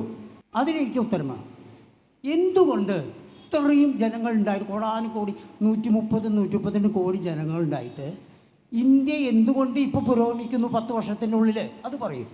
ഹിറ്റ്ലറുടെ കീഴിൽ ജർമ്മനിയും വല്ലാണ്ട് പുരോഗമിച്ചിരുന്നു. ഈ ബോക്സ് വാങ്ങാൻ കാറൊക്കെ ഉണ്ടാക്കിയത് അന്നാണ്. ആ പുരോഗമനം എല്ലായിടത്തും ഉണ്ട്. പിന്നെ ഈ വിഷയം വിടുക. ഇത്ര സദസ്സുകളിലും വേദികളിലും നമ്മൾ ഈ അടിയന്തരാവസ്ഥക്കാരെ പരാമർശിക്കുമ്പോൾ പറയാനുള്ളൊരു കാര്യമാണ്, വടക്കേ ഇന്ത്യയിലെ ദരിദ്ര നാരായണന്മാരാണ് ഇന്ദിരാഗാന്ധിയുടെ ഫാസിസം അവസാനിപ്പിച്ചത്. അത് ഒരു മിത്താണ് എൻ്റെ അഭിപ്രായം. കാരണം 1975 ജൂണിന് മുമ്പ് കിട്ടിയ അടിയേക്കാൾ കൂടുതലൊന്നും ഒരു ദളിതനും ഒരു ദരിദ്ര നാരായണനും വടക്കേ ഇന്ത്യയിൽ പുലർന്നില്ല. അവരെന്നും അടി തന്നെയായിരുന്നു. അന്ന് ഇന്ദിരാഗാന്ധിക്ക് പറ്റിയത്, അല്ലെങ്കിൽ സഞ്ജയ് ഗാന്ധിക്ക് പറ്റിയത്, ഈ പട്ടേലർമാർ, അതായത് അധികാരമുള്ള ആൾക്കാർ, ബിസിനസ്സുകാർ, upper middle class, high class, ഇവരെ പോലും വെറുപ്പിച്ചു പോയി അന്നത്തെ ഭരണം. അവർ സഫർ ചെയ്തു ഭരണത്തിൽ. മറ്റവരൊന്നും സഫറിങ് തന്നെയായിരുന്നു താഴെക്കിടയുള്ളവർക്ക്. അവൻ്റെ ശുപാർശ പ്രകാരം ബൾക്കായിട്ട് വോട്ട് ചെയ്യുന്ന ഒരു സ്ഥിതി വടക്കേ ഇന്ത്യയിലുണ്ട്, ഇപ്പോഴും ഉണ്ട്. നിങ്ങളുടെ വീട്ടിലെ പറമ്പിലെ ജോലിക്കാരൻ വോട്ട് ചെയ്യാൻ പറഞ്ഞാൽ വോട്ട് ചെയ്യും. അവനത്രേ ചെയ്യാൻ പറ്റുള്ളൂ. ആ ബൾക്കായിട്ടുള്ള ഷിഫ്റ്റ് കൊണ്ടാണ് ആ ഫാസിസ്റ്റ് അന്ന് തോൽപ്പിച്ചത്. അല്ലാണ്ട് ദരിദ്ര നാരായണൻ അവന് കൊണ്ട് അടിയുടെ വേദനയിൽ ഇന്ദിരാഗാന്ധി പിടിച്ച് വലിച്ചിട്ടൊന്നുമല്ല. അതേ പട്ടേലരും തൊമ്മികളും ഇല്ലാത്തത് കൊണ്ട് തന്നെയാണ് കരുണാകരൻ ഈ അടിയന്തരാവസ്ഥയ്ക്ക് ശേഷം ഇവിടെ ജയിക്കാനായതും. ഇവിടെ നമ്മൾക്ക് പട്ടേലും തൊമ്മിയൊന്നും ഉണ്ടായിരുന്നില്ല, നമുക്ക് അടി കിട്ടിയിട്ടില്ല, നമുക്ക് വിഷമം ഉണ്ടായില്ല. അപ്പുറത്തെ ആളുടെ പാസക്ടപ്പി നടന്നുണ്ടാവും. അതുകൊണ്ട് നമ്മൾ സുഖമായിട്ട് ഓഫീസുകളിലെ ആൾക്കാർക്ക് സമയത്ത് വരുന്നു, കാര്യങ്ങൾ നടക്കുന്നു. അപ്പോൾ അതുകൊണ്ട് നമ്മൾ റിയാക്ട് ചെയ്തില്ല. ഇനി ഈ ഫാസിസത്തെ നമ്മളെ മറച്ചിടാൻ ഒരു കൂട്ടരും ഉണ്ടാവുമെന്ന് എനിക്ക് പ്രതീക്ഷിച്ചില്ല. ഞാൻ വളരെ പെസിമിസ്റ്റാണ് ഇന്ത്യയുടെ ഭാവിയുടെ കാര്യത്തിൽ. ആരെയും ഒരു ജയപ്രകാശ് നാരായണനോ അത്ര സ്റ്റാച്ചുറുള്ള നേതാക്കൾ വരുമെന്ന് എനിക്ക് തോന്നുന്നില്ല. സത്യമായിട്ട് എനിക്ക് തോന്നുന്നത് ലോക ചരിത്രത്തിലെ ഏറ്റവും ദീർഘമായ ഫാസിസത്തിലാണ് നാം. അത് എത്രത്തോളം കുറയ്ക്കാൻ പറ്റുമെങ്കിൽ അത്രയും നമ്മുടെ ഭാഗ്യം. ഇടയ്ക്കൊന്ന് സംസാരിച്ചോട്ടെ. ഇടയ്ക്ക് ഞാനൊന്ന് സന്തോഷിച്ചു. കാരണം 11:30 മണിക്ക് ഇവിടെ ഇരിക്കുന്നിടം വരെ ഇന്ത്യ പുരോഗമിച്ചിട്ടുള്ളതായിട്ട് അറിയില്ലായിരുന്നു. ഇനി ഈ സംസാരത്തിൻ്റെ ഇടയ്ക്ക് പെട്ടെന്ന് ഇന്ത്യ പുരോഗമിച്ചോ എന്ന് ഞാൻ വിചാരിച്ചിട്ട് ഗൂഗിൾ ചെയ്ത് നോക്കുമായിരുന്നു UN ഡെവലപ്മെൻറ്റ് ഇൻഡെക്സ്. ഇപ്പോഴും ഇന്ത്യ 191 രാജ്യങ്ങൾക്കിടയിൽ 132ാമത്തെ പൊസിഷനിലാണ്, അതായത് പട്ടിണിയുടെയൊക്കെ കാര്യത്തിൽ. എന്തുകൊണ്ടാണ് ഇങ്ങനെ ഹ്യൂമൻ ഡെവലപ്മെൻറ്റ് ഇൻഡെക്സ്, അത് മനുഷ്യൻ പുരോഗമിച്ചു എന്നല്ലാതെ കുറച്ച് ക്ഷേത്രങ്ങൾ ഉണ്ടാകുന്നത് ഇന്ത്യയുടെ പുരോഗതിയായി എടുക്കാത്തതിൻ്റെ തെറ്റാണെങ്കിൽ ഒരുപക്ഷെ ഞാനത് സമ്മതിക്കാം. അല്ലെങ്കിൽ ഇന്ത്യയിൽ എണ്ണം പറഞ്ഞ 1-2 ബിസിനസ്സുകാർ മാത്രം പുരോഗമിക്കുന്നതാണ് ഇന്ത്യയുടെ പുരോഗതിയെങ്കിൽ അതും എൻ്റെ അറിവില്ലായ്മയെ കണ്ട് ക്ഷമ പറഞ്ഞുകൊണ്ട് അത് സമ്മതിക്കാം. പക്ഷേ ഇവർ പറഞ്ഞുണ്ടാക്കിയിരിക്കുന്ന കാര്യം ഇതാണ്: India's latest HDI value of 0.633 places the country in the medium human development category lower than it's value of 0.645 in the 2020 report. The report attributes the drop in HDI from 0.645 in 2019 to 0.633 in 2021 to India's falling life expectancy from 69.7 years to 67.2 years. മനുഷ്യന്മാർ ജീവിച്ചിരിക്കുന്ന കാലയളവിൽ പോലും കുറവാണ് സംഭവിക്കുന്നത്. Case കൊടുക്കണം പിള്ളേശ UN. കാരണം ഇങ്ങനെയൊക്കെ report ഉണ്ടാക്കാൻ പറ്റുമോ? ഇന്ത്യ അങ്ങ് കുതിപ്പ് നടത്തുകയാണ്. നമുക്ക് പള്ളി ഉണ്ടായിരുന്നിടത്ത് ഇവിടെ ഇപ്പം വളരെ പാരീസ് പോലൊരു അമ്പലമുണ്ട്. എന്നിട്ട് പോലും മനുഷ്യന്മാർ ഇങ്ങനെ പറഞ്ഞു തുടങ്ങിയാൽ, ഇന്ത്യയെ മോശമാക്കിയാൽ, നമ്മുടെ പ്രധാനമന്ത്രി ലോകത്ത് ചെന്നെത്താൻ ഇനി ഒരു സ്ഥലമില്ല, അന്റാർട്ടിക്ക മാത്രമേ ഉള്ളൂ. എന്നിട്ട് പോലും ഇങ്ങനെ UN ഉണ്ടാക്കിയാൽ ഒരു മുഴുവൻ പേരും വിശ്വസിക്കില്ല. എല്ലാവരും നിങ്ങളെ പോലെ തന്നെ ഇന്ത്യ കുതിച്ചുയരുന്ന ആ വാർത്ത കേട്ട് സന്തോഷിച്ചിരിക്കുകയാണ്. ഇപ്പോൾ പോകുന്ന വഴിക്ക് പെട്രോൾ അടിക്കുന്നത് എങ്ങനെയാണെന്നാണ് ഞാൻ ചിന്തിക്കുന്നതെങ്കിലും നിങ്ങൾ പറഞ്ഞ പോലെ വിശ്വസിക്കുന്നത്. എന്നാലും ഒരു 5% വിശ്വസിച്ച് പോകില്ലേ ഇന്ത്യ പുറകിലാണെന്ന്? ഇന്ത്യ 1ാം സ്ഥാനത്തല്ലേ? എന്തിലാണ് എന്നുള്ളത് മാത്രമാണ് പ്രശ്നം. ഞാനത് പറയാനിരിക്കുകയായിരുന്നു. നമ്മുടെ ഒരു ഭാഗത്ത് G20 രാഷ്ട്ര നേതാക്കൾ വരുമ്പോൾ മതിൽ കെട്ടുകയും അങ്ങനെ ഇവിടുത്തെ അവസ്ഥ കാണിക്കാതിരിക്കുന്നതിനെയാണോ പുരോഗതി എന്ന് എനിക്കറിയില്ല. ഇന്ത്യയിൽ ലജ്ജാകരമായ നമ്മുടെ ജീവിത ഗുണതയ്ക്ക് ആവശ്യമുള്ള ഒരുപാട് ലജ്ജാകരമായ 1ാം സ്ഥാനം ഉള്ളപ്പോഴാണ് ഇന്ത്യ കഴിഞ്ഞ 10 വർഷമായി പുരോഗതി പ്രാപിക്കുന്നത് എന്ന് പറഞ്ഞത്. എന്തായാലും നമ്മുടെ പാനലിസ്റ്റ് പറഞ്ഞുകൊണ്ട് ഞാനതേക്കുറിച്ച് ദീർഘിപ്പിക്കുന്നില്ല. ഞാൻ പാനലിസ്റ്റ് പറഞ്ഞ ഒരു കാര്യത്തെ തന്നെയാണ് ചോദ്യം ചെയ്യുന്നത്. അത് അടിസ്ഥാനപരമായി നമ്മുടെ ഭരണഘടനയിൽ ഉണ്ടാകുന്ന മാറ്റങ്ങൾ, ആ മാറ്റങ്ങൾ വളരെ അനിവാര്യമാണ്. സ്വാഭാവികമായും അത് ഇരുമ്പുലയ്ക്കല്ല, നമ്മുടെ ജീവിതത്തിനാവശ്യമായ, നമ്മുടെ രാഷ്ട്രത്തിനാവശ്യമായ ബോർഡറിൽ പൊളിറ്റിക്സിനാവശ്യമായ, ഭൂമിക്കാവശ്യമായ മാറ്റങ്ങളൊക്കെ സ്വാഭാവികമായും ഭരണഘടനയ്ക്ക് വേണ്ടി വരും. അപ്പോൾ അവിടെ നമ്മുടെ പാനലിസ്റ്റ് പറഞ്ഞ കാര്യം ഈ യുക്തിയുടെ അടിസ്ഥാനത്തിലല്ല അത് ചെയ്യുന്നത്, അത് അനുഭവത്തിൻ്റെ അടിസ്ഥാനത്തിലാണ്. അത് വലിയ തെറ്റാണ്. അത് യുക്തിയും അനുഭവവും തമ്മിൽ വലിയ ചേർച്ചയുള്ള കാര്യങ്ങളാണ്. അത് രണ്ടും സെപ്പറേറ്റഡ് അല്ല, അത് ഒന്നിച്ചു പോകുന്നതാണ് എന്ന് മനസ്സിലാക്കാത്ത വിധം, അല്ലെങ്കിൽ ഞാൻ ഉദ്ദേശിച്ച എൻ്റെ മനസ്സിൽ യുക്തി അനുഭവത്തിൻ്റെ അടിസ്ഥാനത്തിലാണ് നമ്മുടെ സായൻസികമായ കാര്യങ്ങളൊക്കെ, ശാസ്ത്രീയമായ കാര്യങ്ങളൊക്കെ വരുന്നത്. അത് തികച്ചും യുക്തിക്ക് സമ്പൂർണമായ നിറവുള്ള കാര്യങ്ങളാണ്. അതിൽ നിന്ന് യുക്തിയെ അനുഭവത്തിൽ നിന്ന് വേർതിരിച്ച രീതിയിലുള്ള ഒരു അവതരണം ശരിയായില്ല എന്ന് വളരെ സുചിന്തിതമായിട്ട് ഞാൻ ആ പാനലിസ്റ്റിൻ്റെ അടുത്ത് സവിനയം അവതരിപ്പിക്കുകയാണ്. അതാണ് അത് സംബന്ധിച്ച് പറയാനുള്ളത്. എൻ്റെ കഴിഞ്ഞിട്ട് പോരെ, അല്ലെങ്കിൽ എൻ്റെ ഒരു ചിലപ്പോൾ ഫ്ലോ നഷ്ടപ്പെടും, വയസ്സായിട്ടുള്ള ആളാണ്. രണ്ടാമത്തെ ഒരു കാര്യം, സെൻട്രൽ ആക്ട്. ഈ സെൻട്രൽ ആക്ട് എന്ന് പറയുന്ന രാജൻ സാർ പറഞ്ഞ കാര്യം, രാജൻ സാറിൻ്റെ പ്രഭാഷണം പലതവണ കേട്ടിട്ടുള്ള ഒരാളാണ് ഞാൻ. അപ്പോൾ സെൻട്രൽ ആക്റ്റാണ് അവിടെ പ്രിവെയിൽ ചെയ്യുക, അതിന് ചില ദോഷങ്ങളുണ്ട് എന്ന ഒരു സൂചന നൽകുന്ന രീതിയിലാണ് രാജൻ സാറ് പറഞ്ഞത്. അവിടെ എനിക്ക് തോന്നുന്നു അവിടെ ഒരു വേ ഔട്ട് സെൻട്രൽ ആക്ട് തന്നെ പ്രിവെയിൽ ചെയ്യണം എന്നാണ്. നമ്മളിപ്പോൾ സെൻട്രൽ ആക്ടിലെ കുറേ കുഴപ്പങ്ങളും സെൻട്രൽ അഡ്മിനിസ്ട്രേറ്റീവ് കുഴപ്പങ്ങളും കാരണം നമുക്കങ്ങനെ തോന്നുന്നതാണ്. ആക്ച്വലി പിന്നെ ഒരു ഫെഡറൽ സംവിധാനത്തിനകത്ത് സെൻട്രൽ ആക്ട് തന്നെ ഡിസ്പ്യൂട്ടഡ് സംഗതിയിൽ പ്രിവെയിൽ ചെയ്യേണ്ടതാണ്. ഒരു പിന്നെ പൊതുവെ നമ്മുടെ പിന്നെ മുന്നോട്ട് പോക്കിന് അത് ആയിരിക്കും ഗുണകരം. എന്നാൽ അത് അംബേദ്കർ പറഞ്ഞ പോലെ നിങ്ങൾക്ക് എത്ര വലിയ ഭരണഘടന ഉണ്ടായാലും അത് കൈകാര്യം ചെയ്യുന്ന ആൾക്കാരുടെ സ്ഥിതി അനുസരിച്ചിരിക്കും എന്നുള്ളതിൻ്റെ വലിയ ഉദാഹരണങ്ങളാണ് കഴിഞ്ഞ 2014 മുതലുള്ള 10 വർഷം നമ്മൾ കാണുന്നത്. ഇതൊക്കെ പറയുമ്പോഴും നമ്മൾ സ്വതന്ത്രമായിട്ടുള്ള വീക്ഷണത്തിൽ, നിഷ്പക്ഷമായിട്ടുള്ള വീക്ഷണത്തിൽ നിന്ന് കാണുമ്പോൾ സെൻട്രൽ ആക്ട് ആണ് it should be prevailed more than the state act എന്നുള്ള അർത്ഥത്തിലാണ് ഞാനിത് പറയുന്നത്. മറ്റൊരു കാര്യം പറയാനുള്ളത്, നമ്മൾ ഈ ഭരണഘടനാ നിയമങ്ങൾ ഒക്കെ പറയുമ്പോഴും അത് എല്ലാവർക്കും ബാധകമാണ്. നമ്മളിത് പിന്നെ സെൻട്രലിൽ മാത്രം പറയണ്ട, നമ്മുടെ ജീവിതം മുതൽ, നമ്മുടെ കുടുംബജീവിതം മുതൽ, നമ്മുടെ സംസ്ഥാന ഭരണം മുതൽ ഉള്ള കാര്യങ്ങളിൽ മുഴുവൻ ഈ ഭരണഘടനയും നിയമങ്ങളും ഒക്കെ തന്നെ ബാധ്യതപ്പെട്ട കാര്യങ്ങളാണ്. ഞാനൊരു കാര്യം പറയാം, ഈ റിട്ടയർ ചെയ്ത വലിയ ഉയർന്ന പിന്നെ ജുഡീഷ്യറി സംവിധാനത്തിലുള്ള ആളുകൾ, അല്ലെങ്കിൽ വളരെ ഉയർന്ന ഉദ്യോഗസ്ഥർ, അത്യുന്നതരായിട്ടുള്ള ഉദ്യോഗസ്ഥർ, അവരൊക്കെ വീണ്ടും വീണ്ടും പിന്നെ ആ റിട്ടയർമെൻറ്റിന് ശേഷം പല ചുമതലകളും വഹിക്കുന്നത് അവർ ഈ ഭരണഘടനയെ തന്നെ അട്ടിമറിക്കാൻ കൂട്ടുനിൽക്കുന്നതിന് ഭാഗമായിട്ട് വരികയാണെന്ന് ധാരാളം ഉദാഹരണങ്ങൾ നമ്മൾ ഈ അടുത്ത കാലത്ത് ധാരാളം ഉദാഹരണങ്ങൾ കണ്ടിരിക്കുക. അപ്പോൾ ആ സന്ദർഭത്തിൽ അങ്ങനെ ഒരു നിയമം കൂടി ഉണ്ടാവുന്നതിന് ആവശ്യമായിട്ടുള്ള സംവിധാനം ഒരുക്കണം എന്നാണ് പറയാനുള്ളത്. പിന്നെ എപ്പോഴും നമ്മൾ ഈ ഭരണഘടന ആയാലും നിയമങ്ങളനുസരിക്കുന്ന കാര്യത്തിലായാലും നമ്മുടെ പഞ്ചായത്ത് ഭരണാധികാരികൾ ഉൾപ്പെടെ അവർക്ക് അർഹതയില്ലാത്ത രീതിയിൽ അവർ ഏകാധിപത്യ സമീപനം സ്വീകരിച്ചാൽ അതൊക്കെ ഭരണഘടനയ്ക്ക് കോട്ടുണ്ടാക്കുന്നതാണ്. ഇത് താഴെത്തട്ടിൽ നിന്ന് പോകുന്നത് തന്നെയാണ് എന്നാണ് എനിക്ക് പറയാനുള്ളത്. ഒപ്പം തന്നെ ഈ പൗരത്വ നിയമം ഉൾപ്പെടെയുള്ള കാര്യങ്ങളൊക്കെ നമ്മുടെ മതേതരത്വത്തിന് വളരെ വിരുദ്ധമായ ഒരുപാട് indefinite flow of violations of the കോൺസ്റ്റിറ്റ്യൂഷനാണ് ഇപ്പോൾ നടക്കുന്നത്. പ്രത്യേകിച്ചും ഈ കഴിഞ്ഞ കുറച്ച് വർഷങ്ങളായിട്ട് അത് മുമ്പെങ്ങും ഇല്ലാത്ത രീതിയിൽ ഇക്കഴിഞ്ഞ 10 വർഷം വർദ്ധിച്ചിട്ടുണ്ട്.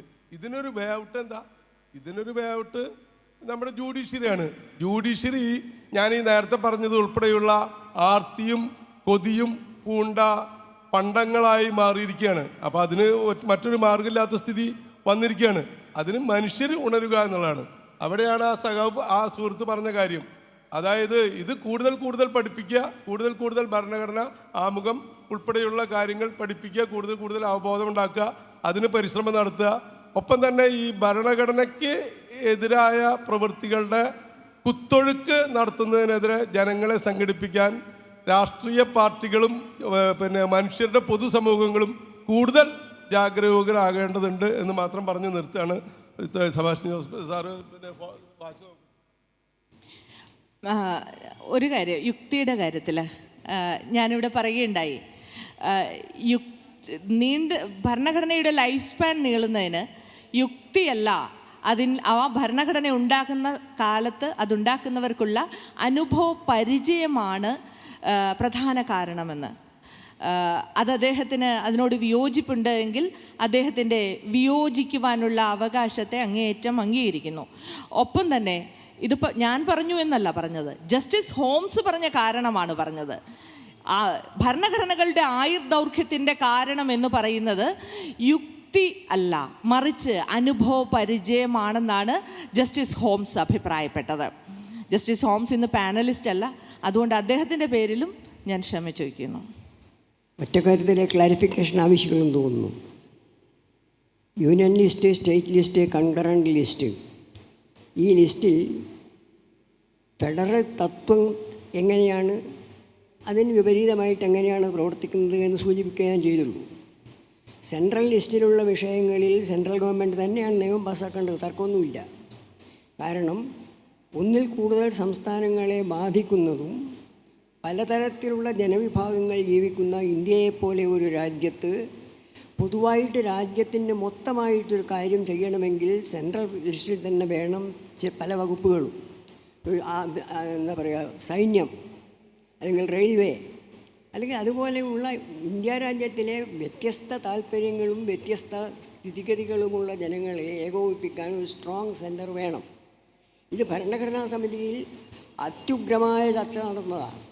ജവഹർലാൽ നെഹ്റുവും സർദാർ പട്ടേലും ഒരു ഭാഗത്തും, ധുലേക്കറെ പോലുള്ള മഹാരാഷ്ട്രയിൽ നിന്നുള്ള പ്രതിനിധി ഉൾപ്പെടെ, ഭയങ്കര പ്രാസംഗികനായി ധുലേക്കർ അവസാനം പറഞ്ഞു, സംസ്ഥാനങ്ങൾക്ക് കേന്ദ്രത്തിൻ്റെ മുമ്പിൽ വന്ന് കുമ്പിളുമായിട്ട് എരക്കാൻ വരുന്ന ഒരു അവസ്ഥയിലേക്ക് ഇത് വരും. അവസാനം ഫെഡറേഷൻ തത്വത്തെ ലംഘിച്ചുകൊണ്ട് സംസ്ഥാനങ്ങൾ കേന്ദ്രത്തിനെതിരായിട്ട് വിപ്ലവം നടത്തുന്ന അവസ്ഥ വരെ ഉണ്ടാകും എന്ന് പറഞ്ഞു വെച്ചു ധുലേക്കർ. അപ്പോൾ അത് വേണമെന്നല്ല ആഗ്രഹിക്കുന്നത്. അപ്പോൾ ആ ഇപ്പം എന്താ സംഭവിച്ചത്? സെൻട്രൽ ലിസ്റ്റും കൺകറൻറ്റ് ലിസ്റ്റും തമ്മിലുള്ള തർക്കമല്ല. കൺകറൻറ്റ് ലിസ്റ്റിൽ ഉൾപ്പെട്ട വിഷയങ്ങൾ മാത്രമല്ല, സ്റ്റേറ്റ് ലിസ്റ്റിൽ ഉൾപ്പെട്ടിട്ടുള്ള വിഷയങ്ങൾ പോലും നിയമനിർമ്മാണം നടത്തുന്നില്ലെങ്കിലും നടത്തുന്ന നിയമങ്ങളെ തടയുവാൻ ഗവർണറെ പോലുള്ള ഒരു സ്ഥാപനത്തെ ഗവൺമെൻറ് ഉപയോഗിച്ചുകൊണ്ട് എങ്ങനെയാണ് ഫെഡറൽ തത്വം ലംഘിക്കുന്നത് എന്നാണ് ഞാൻ പറഞ്ഞതിൻ്റെ അർത്ഥം. അപ്പോൾ ഫെഡറൽ തത്വത്തിന് സെൻട്രൽ സ്ട്രോങ് വേണ്ടെന്ന് എനിക്ക് അഭിപ്രായമില്ല, ബുദ്ധിയുള്ള ആർക്കും അഭിപ്രായം ഉണ്ടാവില്ല. പക്ഷേ സെൻട്രൽ ലിസ്റ്റ് കൊണ്ട് ഉദ്ദേശിക്കുന്നത് എന്താണ്? ഫെഡറേഷനെ കൊല്ലലാണോ? ഇവിടെ ഇപ്പോൾ സെൻട്രൽ ലിസ്റ്റും കൺകറൻറ്റ് ലിസ്റ്റും ഉപയോഗിക്കുന്നത് ഫെഡറേഷനെ കൊല്ലാനാണ്. ആ വാദത്തെയാണ് ഞാൻ എതിർത്തത്, അല്ലാതെ സുഹൃത്ത് തെറ്റിദ്ധരിച്ചതുപോലെ കൺകറൻറ്റ് ലിസ്റ്റ് വേണ്ട എന്നല്ല. നമ്മൾ ഈ രാജ്യത്തിൻ്റെ പുരോഗതി, വളർച്ച എന്നൊക്കെ പറയുമ്പോൾ സാമ്പത്തികമായ അടിസ്ഥാനത്തിലാണ് അത് നിശ്ചയിക്കുന്നത്.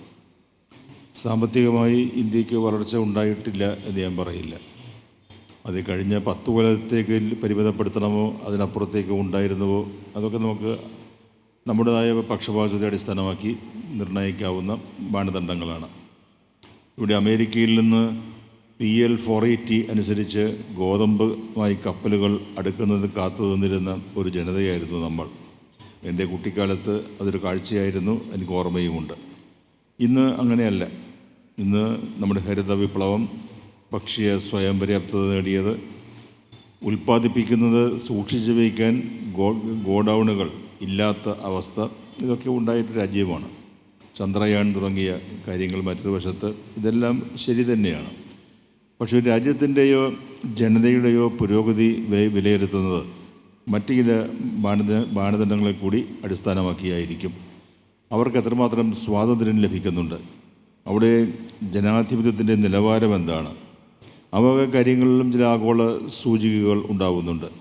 അവിടെ 180 രാജ്യങ്ങൾ പരിശോധിക്കുമ്പോൾ നമുക്ക് മുകളിൽ 150 രാജ്യങ്ങളുണ്ട്. അപ്പോൾ നമ്മുടെ സ്ഥാനം എത്രയോ താഴേക്ക് പോയിരിക്കുന്നു. പരിതാപകരമായ അവസ്ഥയിൽ നമ്മൾ താഴെയാണ്. അഭിപ്രായ പ്രകടന സ്വാതന്ത്ര്യത്തിന് പരമമായ പ്രാമുഖ്യം നൽകിയിരിക്കുന്ന ഭരണഘടന അനുസരിച്ച് ഇന്ത്യയിൽ ഭരണം നടന്നിരുന്നുവെങ്കിൽ ആ അവസ്ഥ ഉണ്ടാകുമായിരുന്നില്ല. അഭിപ്രായ പ്രകടന സ്വാതന്ത്ര്യമുണ്ടെങ്കിൽ ജനാധിപത്യവും സമ്പുഷ്ടമാകും, ശക്തിപ്പെടും. പക്ഷേ ഇന്ത്യയിൽ പല പോരായ്മകളുമുണ്ട്. അപ്പോൾ നമ്മുടെ ഇന്നത്തെ വിഷയം ഭരണഘടനയും ഭരണവും എന്നാണ്. ഭരണഘടനയനുസരിച്ചാണ് ഇവിടെ ഭരണം നടക്കുന്നതെങ്കിൽ, അല്ലെങ്കിൽ നടന്നിട്ടുള്ളതെങ്കിൽ ഈ പോരായ്മകൾ ഉണ്ടാകുമായിരുന്നില്ല. വാക്കുകൾ കുറ്റകരമായ പ്രവൃത്തിയാകുന്നു, ശിക്ഷാർഹമായ പ്രവൃത്തിയാകുന്നു. വാക്ക്, അഭിപ്രായ പ്രകടനം രാജ്യദ്രോഹമാകുന്നു. മാധ്യമ സ്വാതന്ത്ര്യത്തെയും മാധ്യമപ്രവർത്തകരെയും അടിച്ചമർത്തുന്ന അവസ്ഥയുണ്ടാകുന്നു. അങ്ങനെയുള്ള അവസ്ഥകൾ വരുമ്പോൾ അതിനെല്ലാം ന്യായീകരണമായി നമ്മുടെ ഇപ്പോഴത്തെ ഭരണഘടന തന്നെ അപ്രസക്തമായിരിക്കുന്നു, അത് പോരാ, മറ്റൊന്ന് വേണം എന്നൊക്കെ പറയുമ്പോൾ നമ്മൾ എവിടേക്കാണ് പോകുന്നത് എന്നൊരു ചിന്ത നമുക്കുണ്ടാവണം. നമ്മുടെ രാജ്യത്തിന് ഉണ്ടായിട്ടുള്ള പുരോഗതി, ഉണ്ടായിക്കൊണ്ടിരിക്കുന്നതായ പുരോഗതി ഒന്നും നിഷേധിക്കുന്നില്ല, അതൊന്നും നിഷേധിക്കാൻ കഴിയുകയുമില്ല.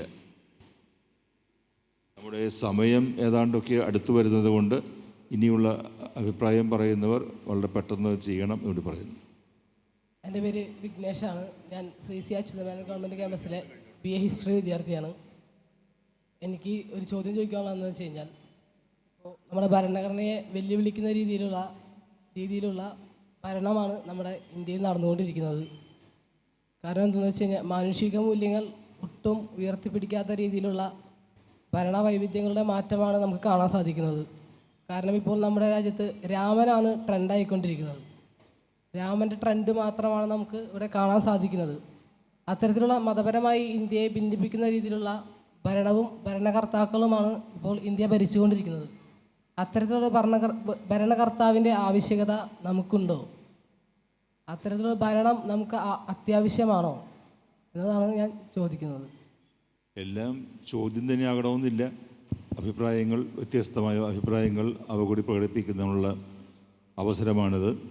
നമുക്ക് അനുവദിച്ചിരിക്കുന്ന സമയത്തിൽ ഇനിയുള്ളത് 5 മിനിറ്റ് മാത്രമാണ് ബാക്കി.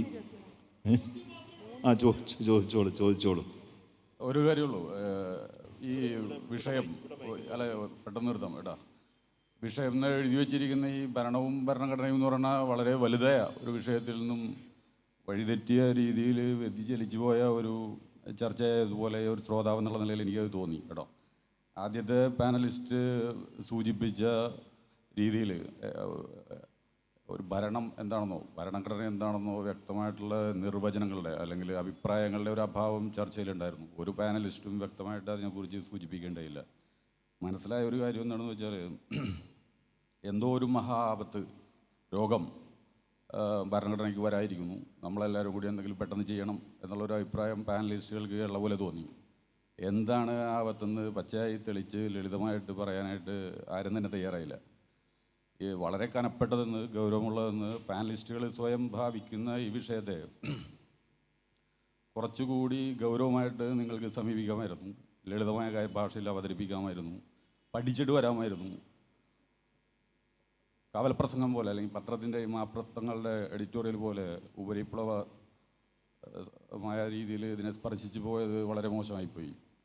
ഇനിയെങ്കിലും എന്താണ് പൗരൻ ഭരണഘടനയുമായിട്ട് ഭരണവുമായിട്ട് എങ്ങനെ ബന്ധപ്പെട്ടിരിക്കുന്നു, എന്താണ് ബന്ധം, അതിലെന്താ പ്രശ്നം ഭരണഘടനയുടെ ആണോ പൗരൻ്റെ ആണോ നിങ്ങളുടെ ആണോ എന്തൊക്കെ വ്യക്തമായിട്ട് പറയാനായിട്ട് നിങ്ങൾ ഇനിയെങ്കിലും തയ്യാറാവണോ എന്നുള്ളതാണ് എനിക്ക് പറയാനുള്ളത്. ഇനിയുള്ള ചോദ്യങ്ങൾക്ക് മറുപടി പറയുന്നെങ്കിലും പ്ലീസ്.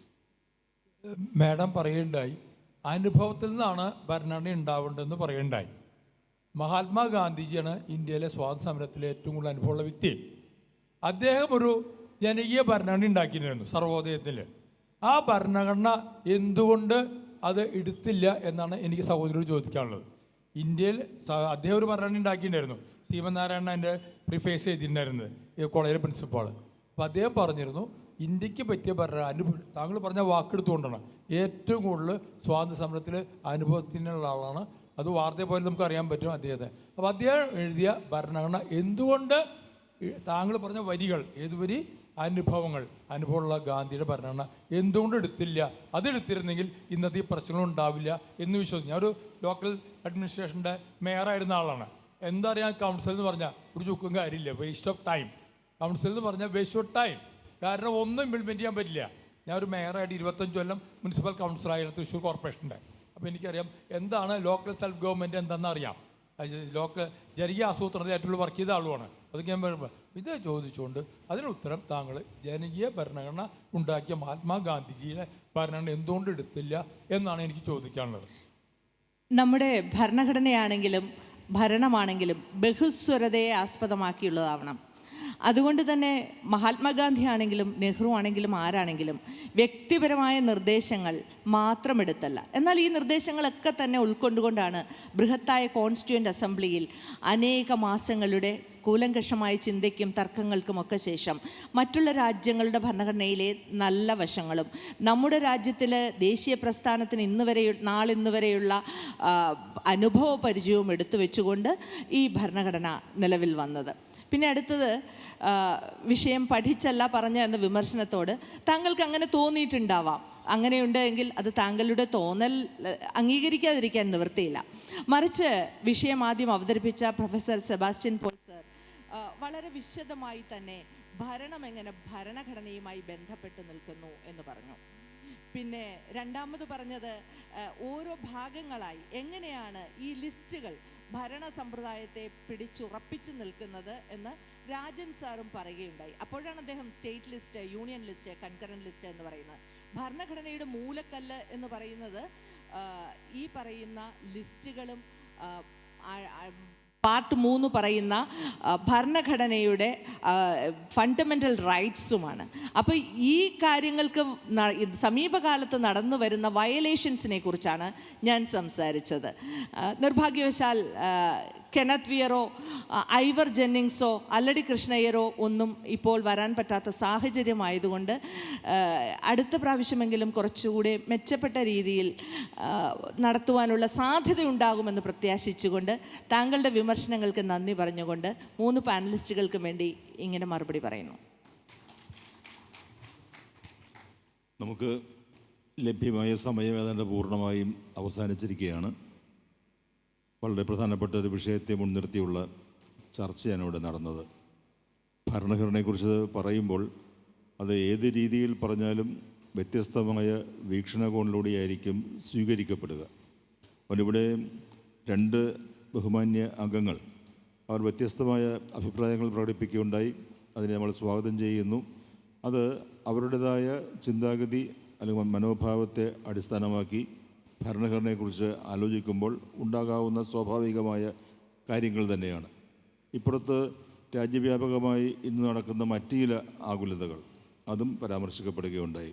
തീർച്ചയായും ഇത് നമ്മുടെ ഭരണഘടനയാണ്. ഈ ഭരണഘടനയ്ക്ക് അനുസൃതമായി ഭരണം നടക്കുക എന്നത് ഒരു ജനാധിപത്യ സംവിധാനത്തിൽ നമ്മുടെ ജനങ്ങളുടെ അവകാശമാണ്. ഈ ഭരണഘടനയെക്കുറിച്ച് ഇനിയും കൂടുതലായി ജനകീയ സംവാദങ്ങൾ നടക്കേണ്ടിയിരിക്കുന്നു. അതിലൂടെ മാത്രമേ ഈ ഭരണഘടനയെ നമുക്ക് നിലനിർത്താൻ കഴിയുകയുള്ളൂ എന്നുകൂടി പറഞ്ഞുകൊണ്ട് എല്ലാവർക്കും ഒരിക്കൽ കൂടി നന്ദി പ്രകാശിപ്പിച്ചുകൊണ്ട് ഈ പാനൽ ചർച്ച അവസാനിച്ചതായി അറിയിക്കുന്നു.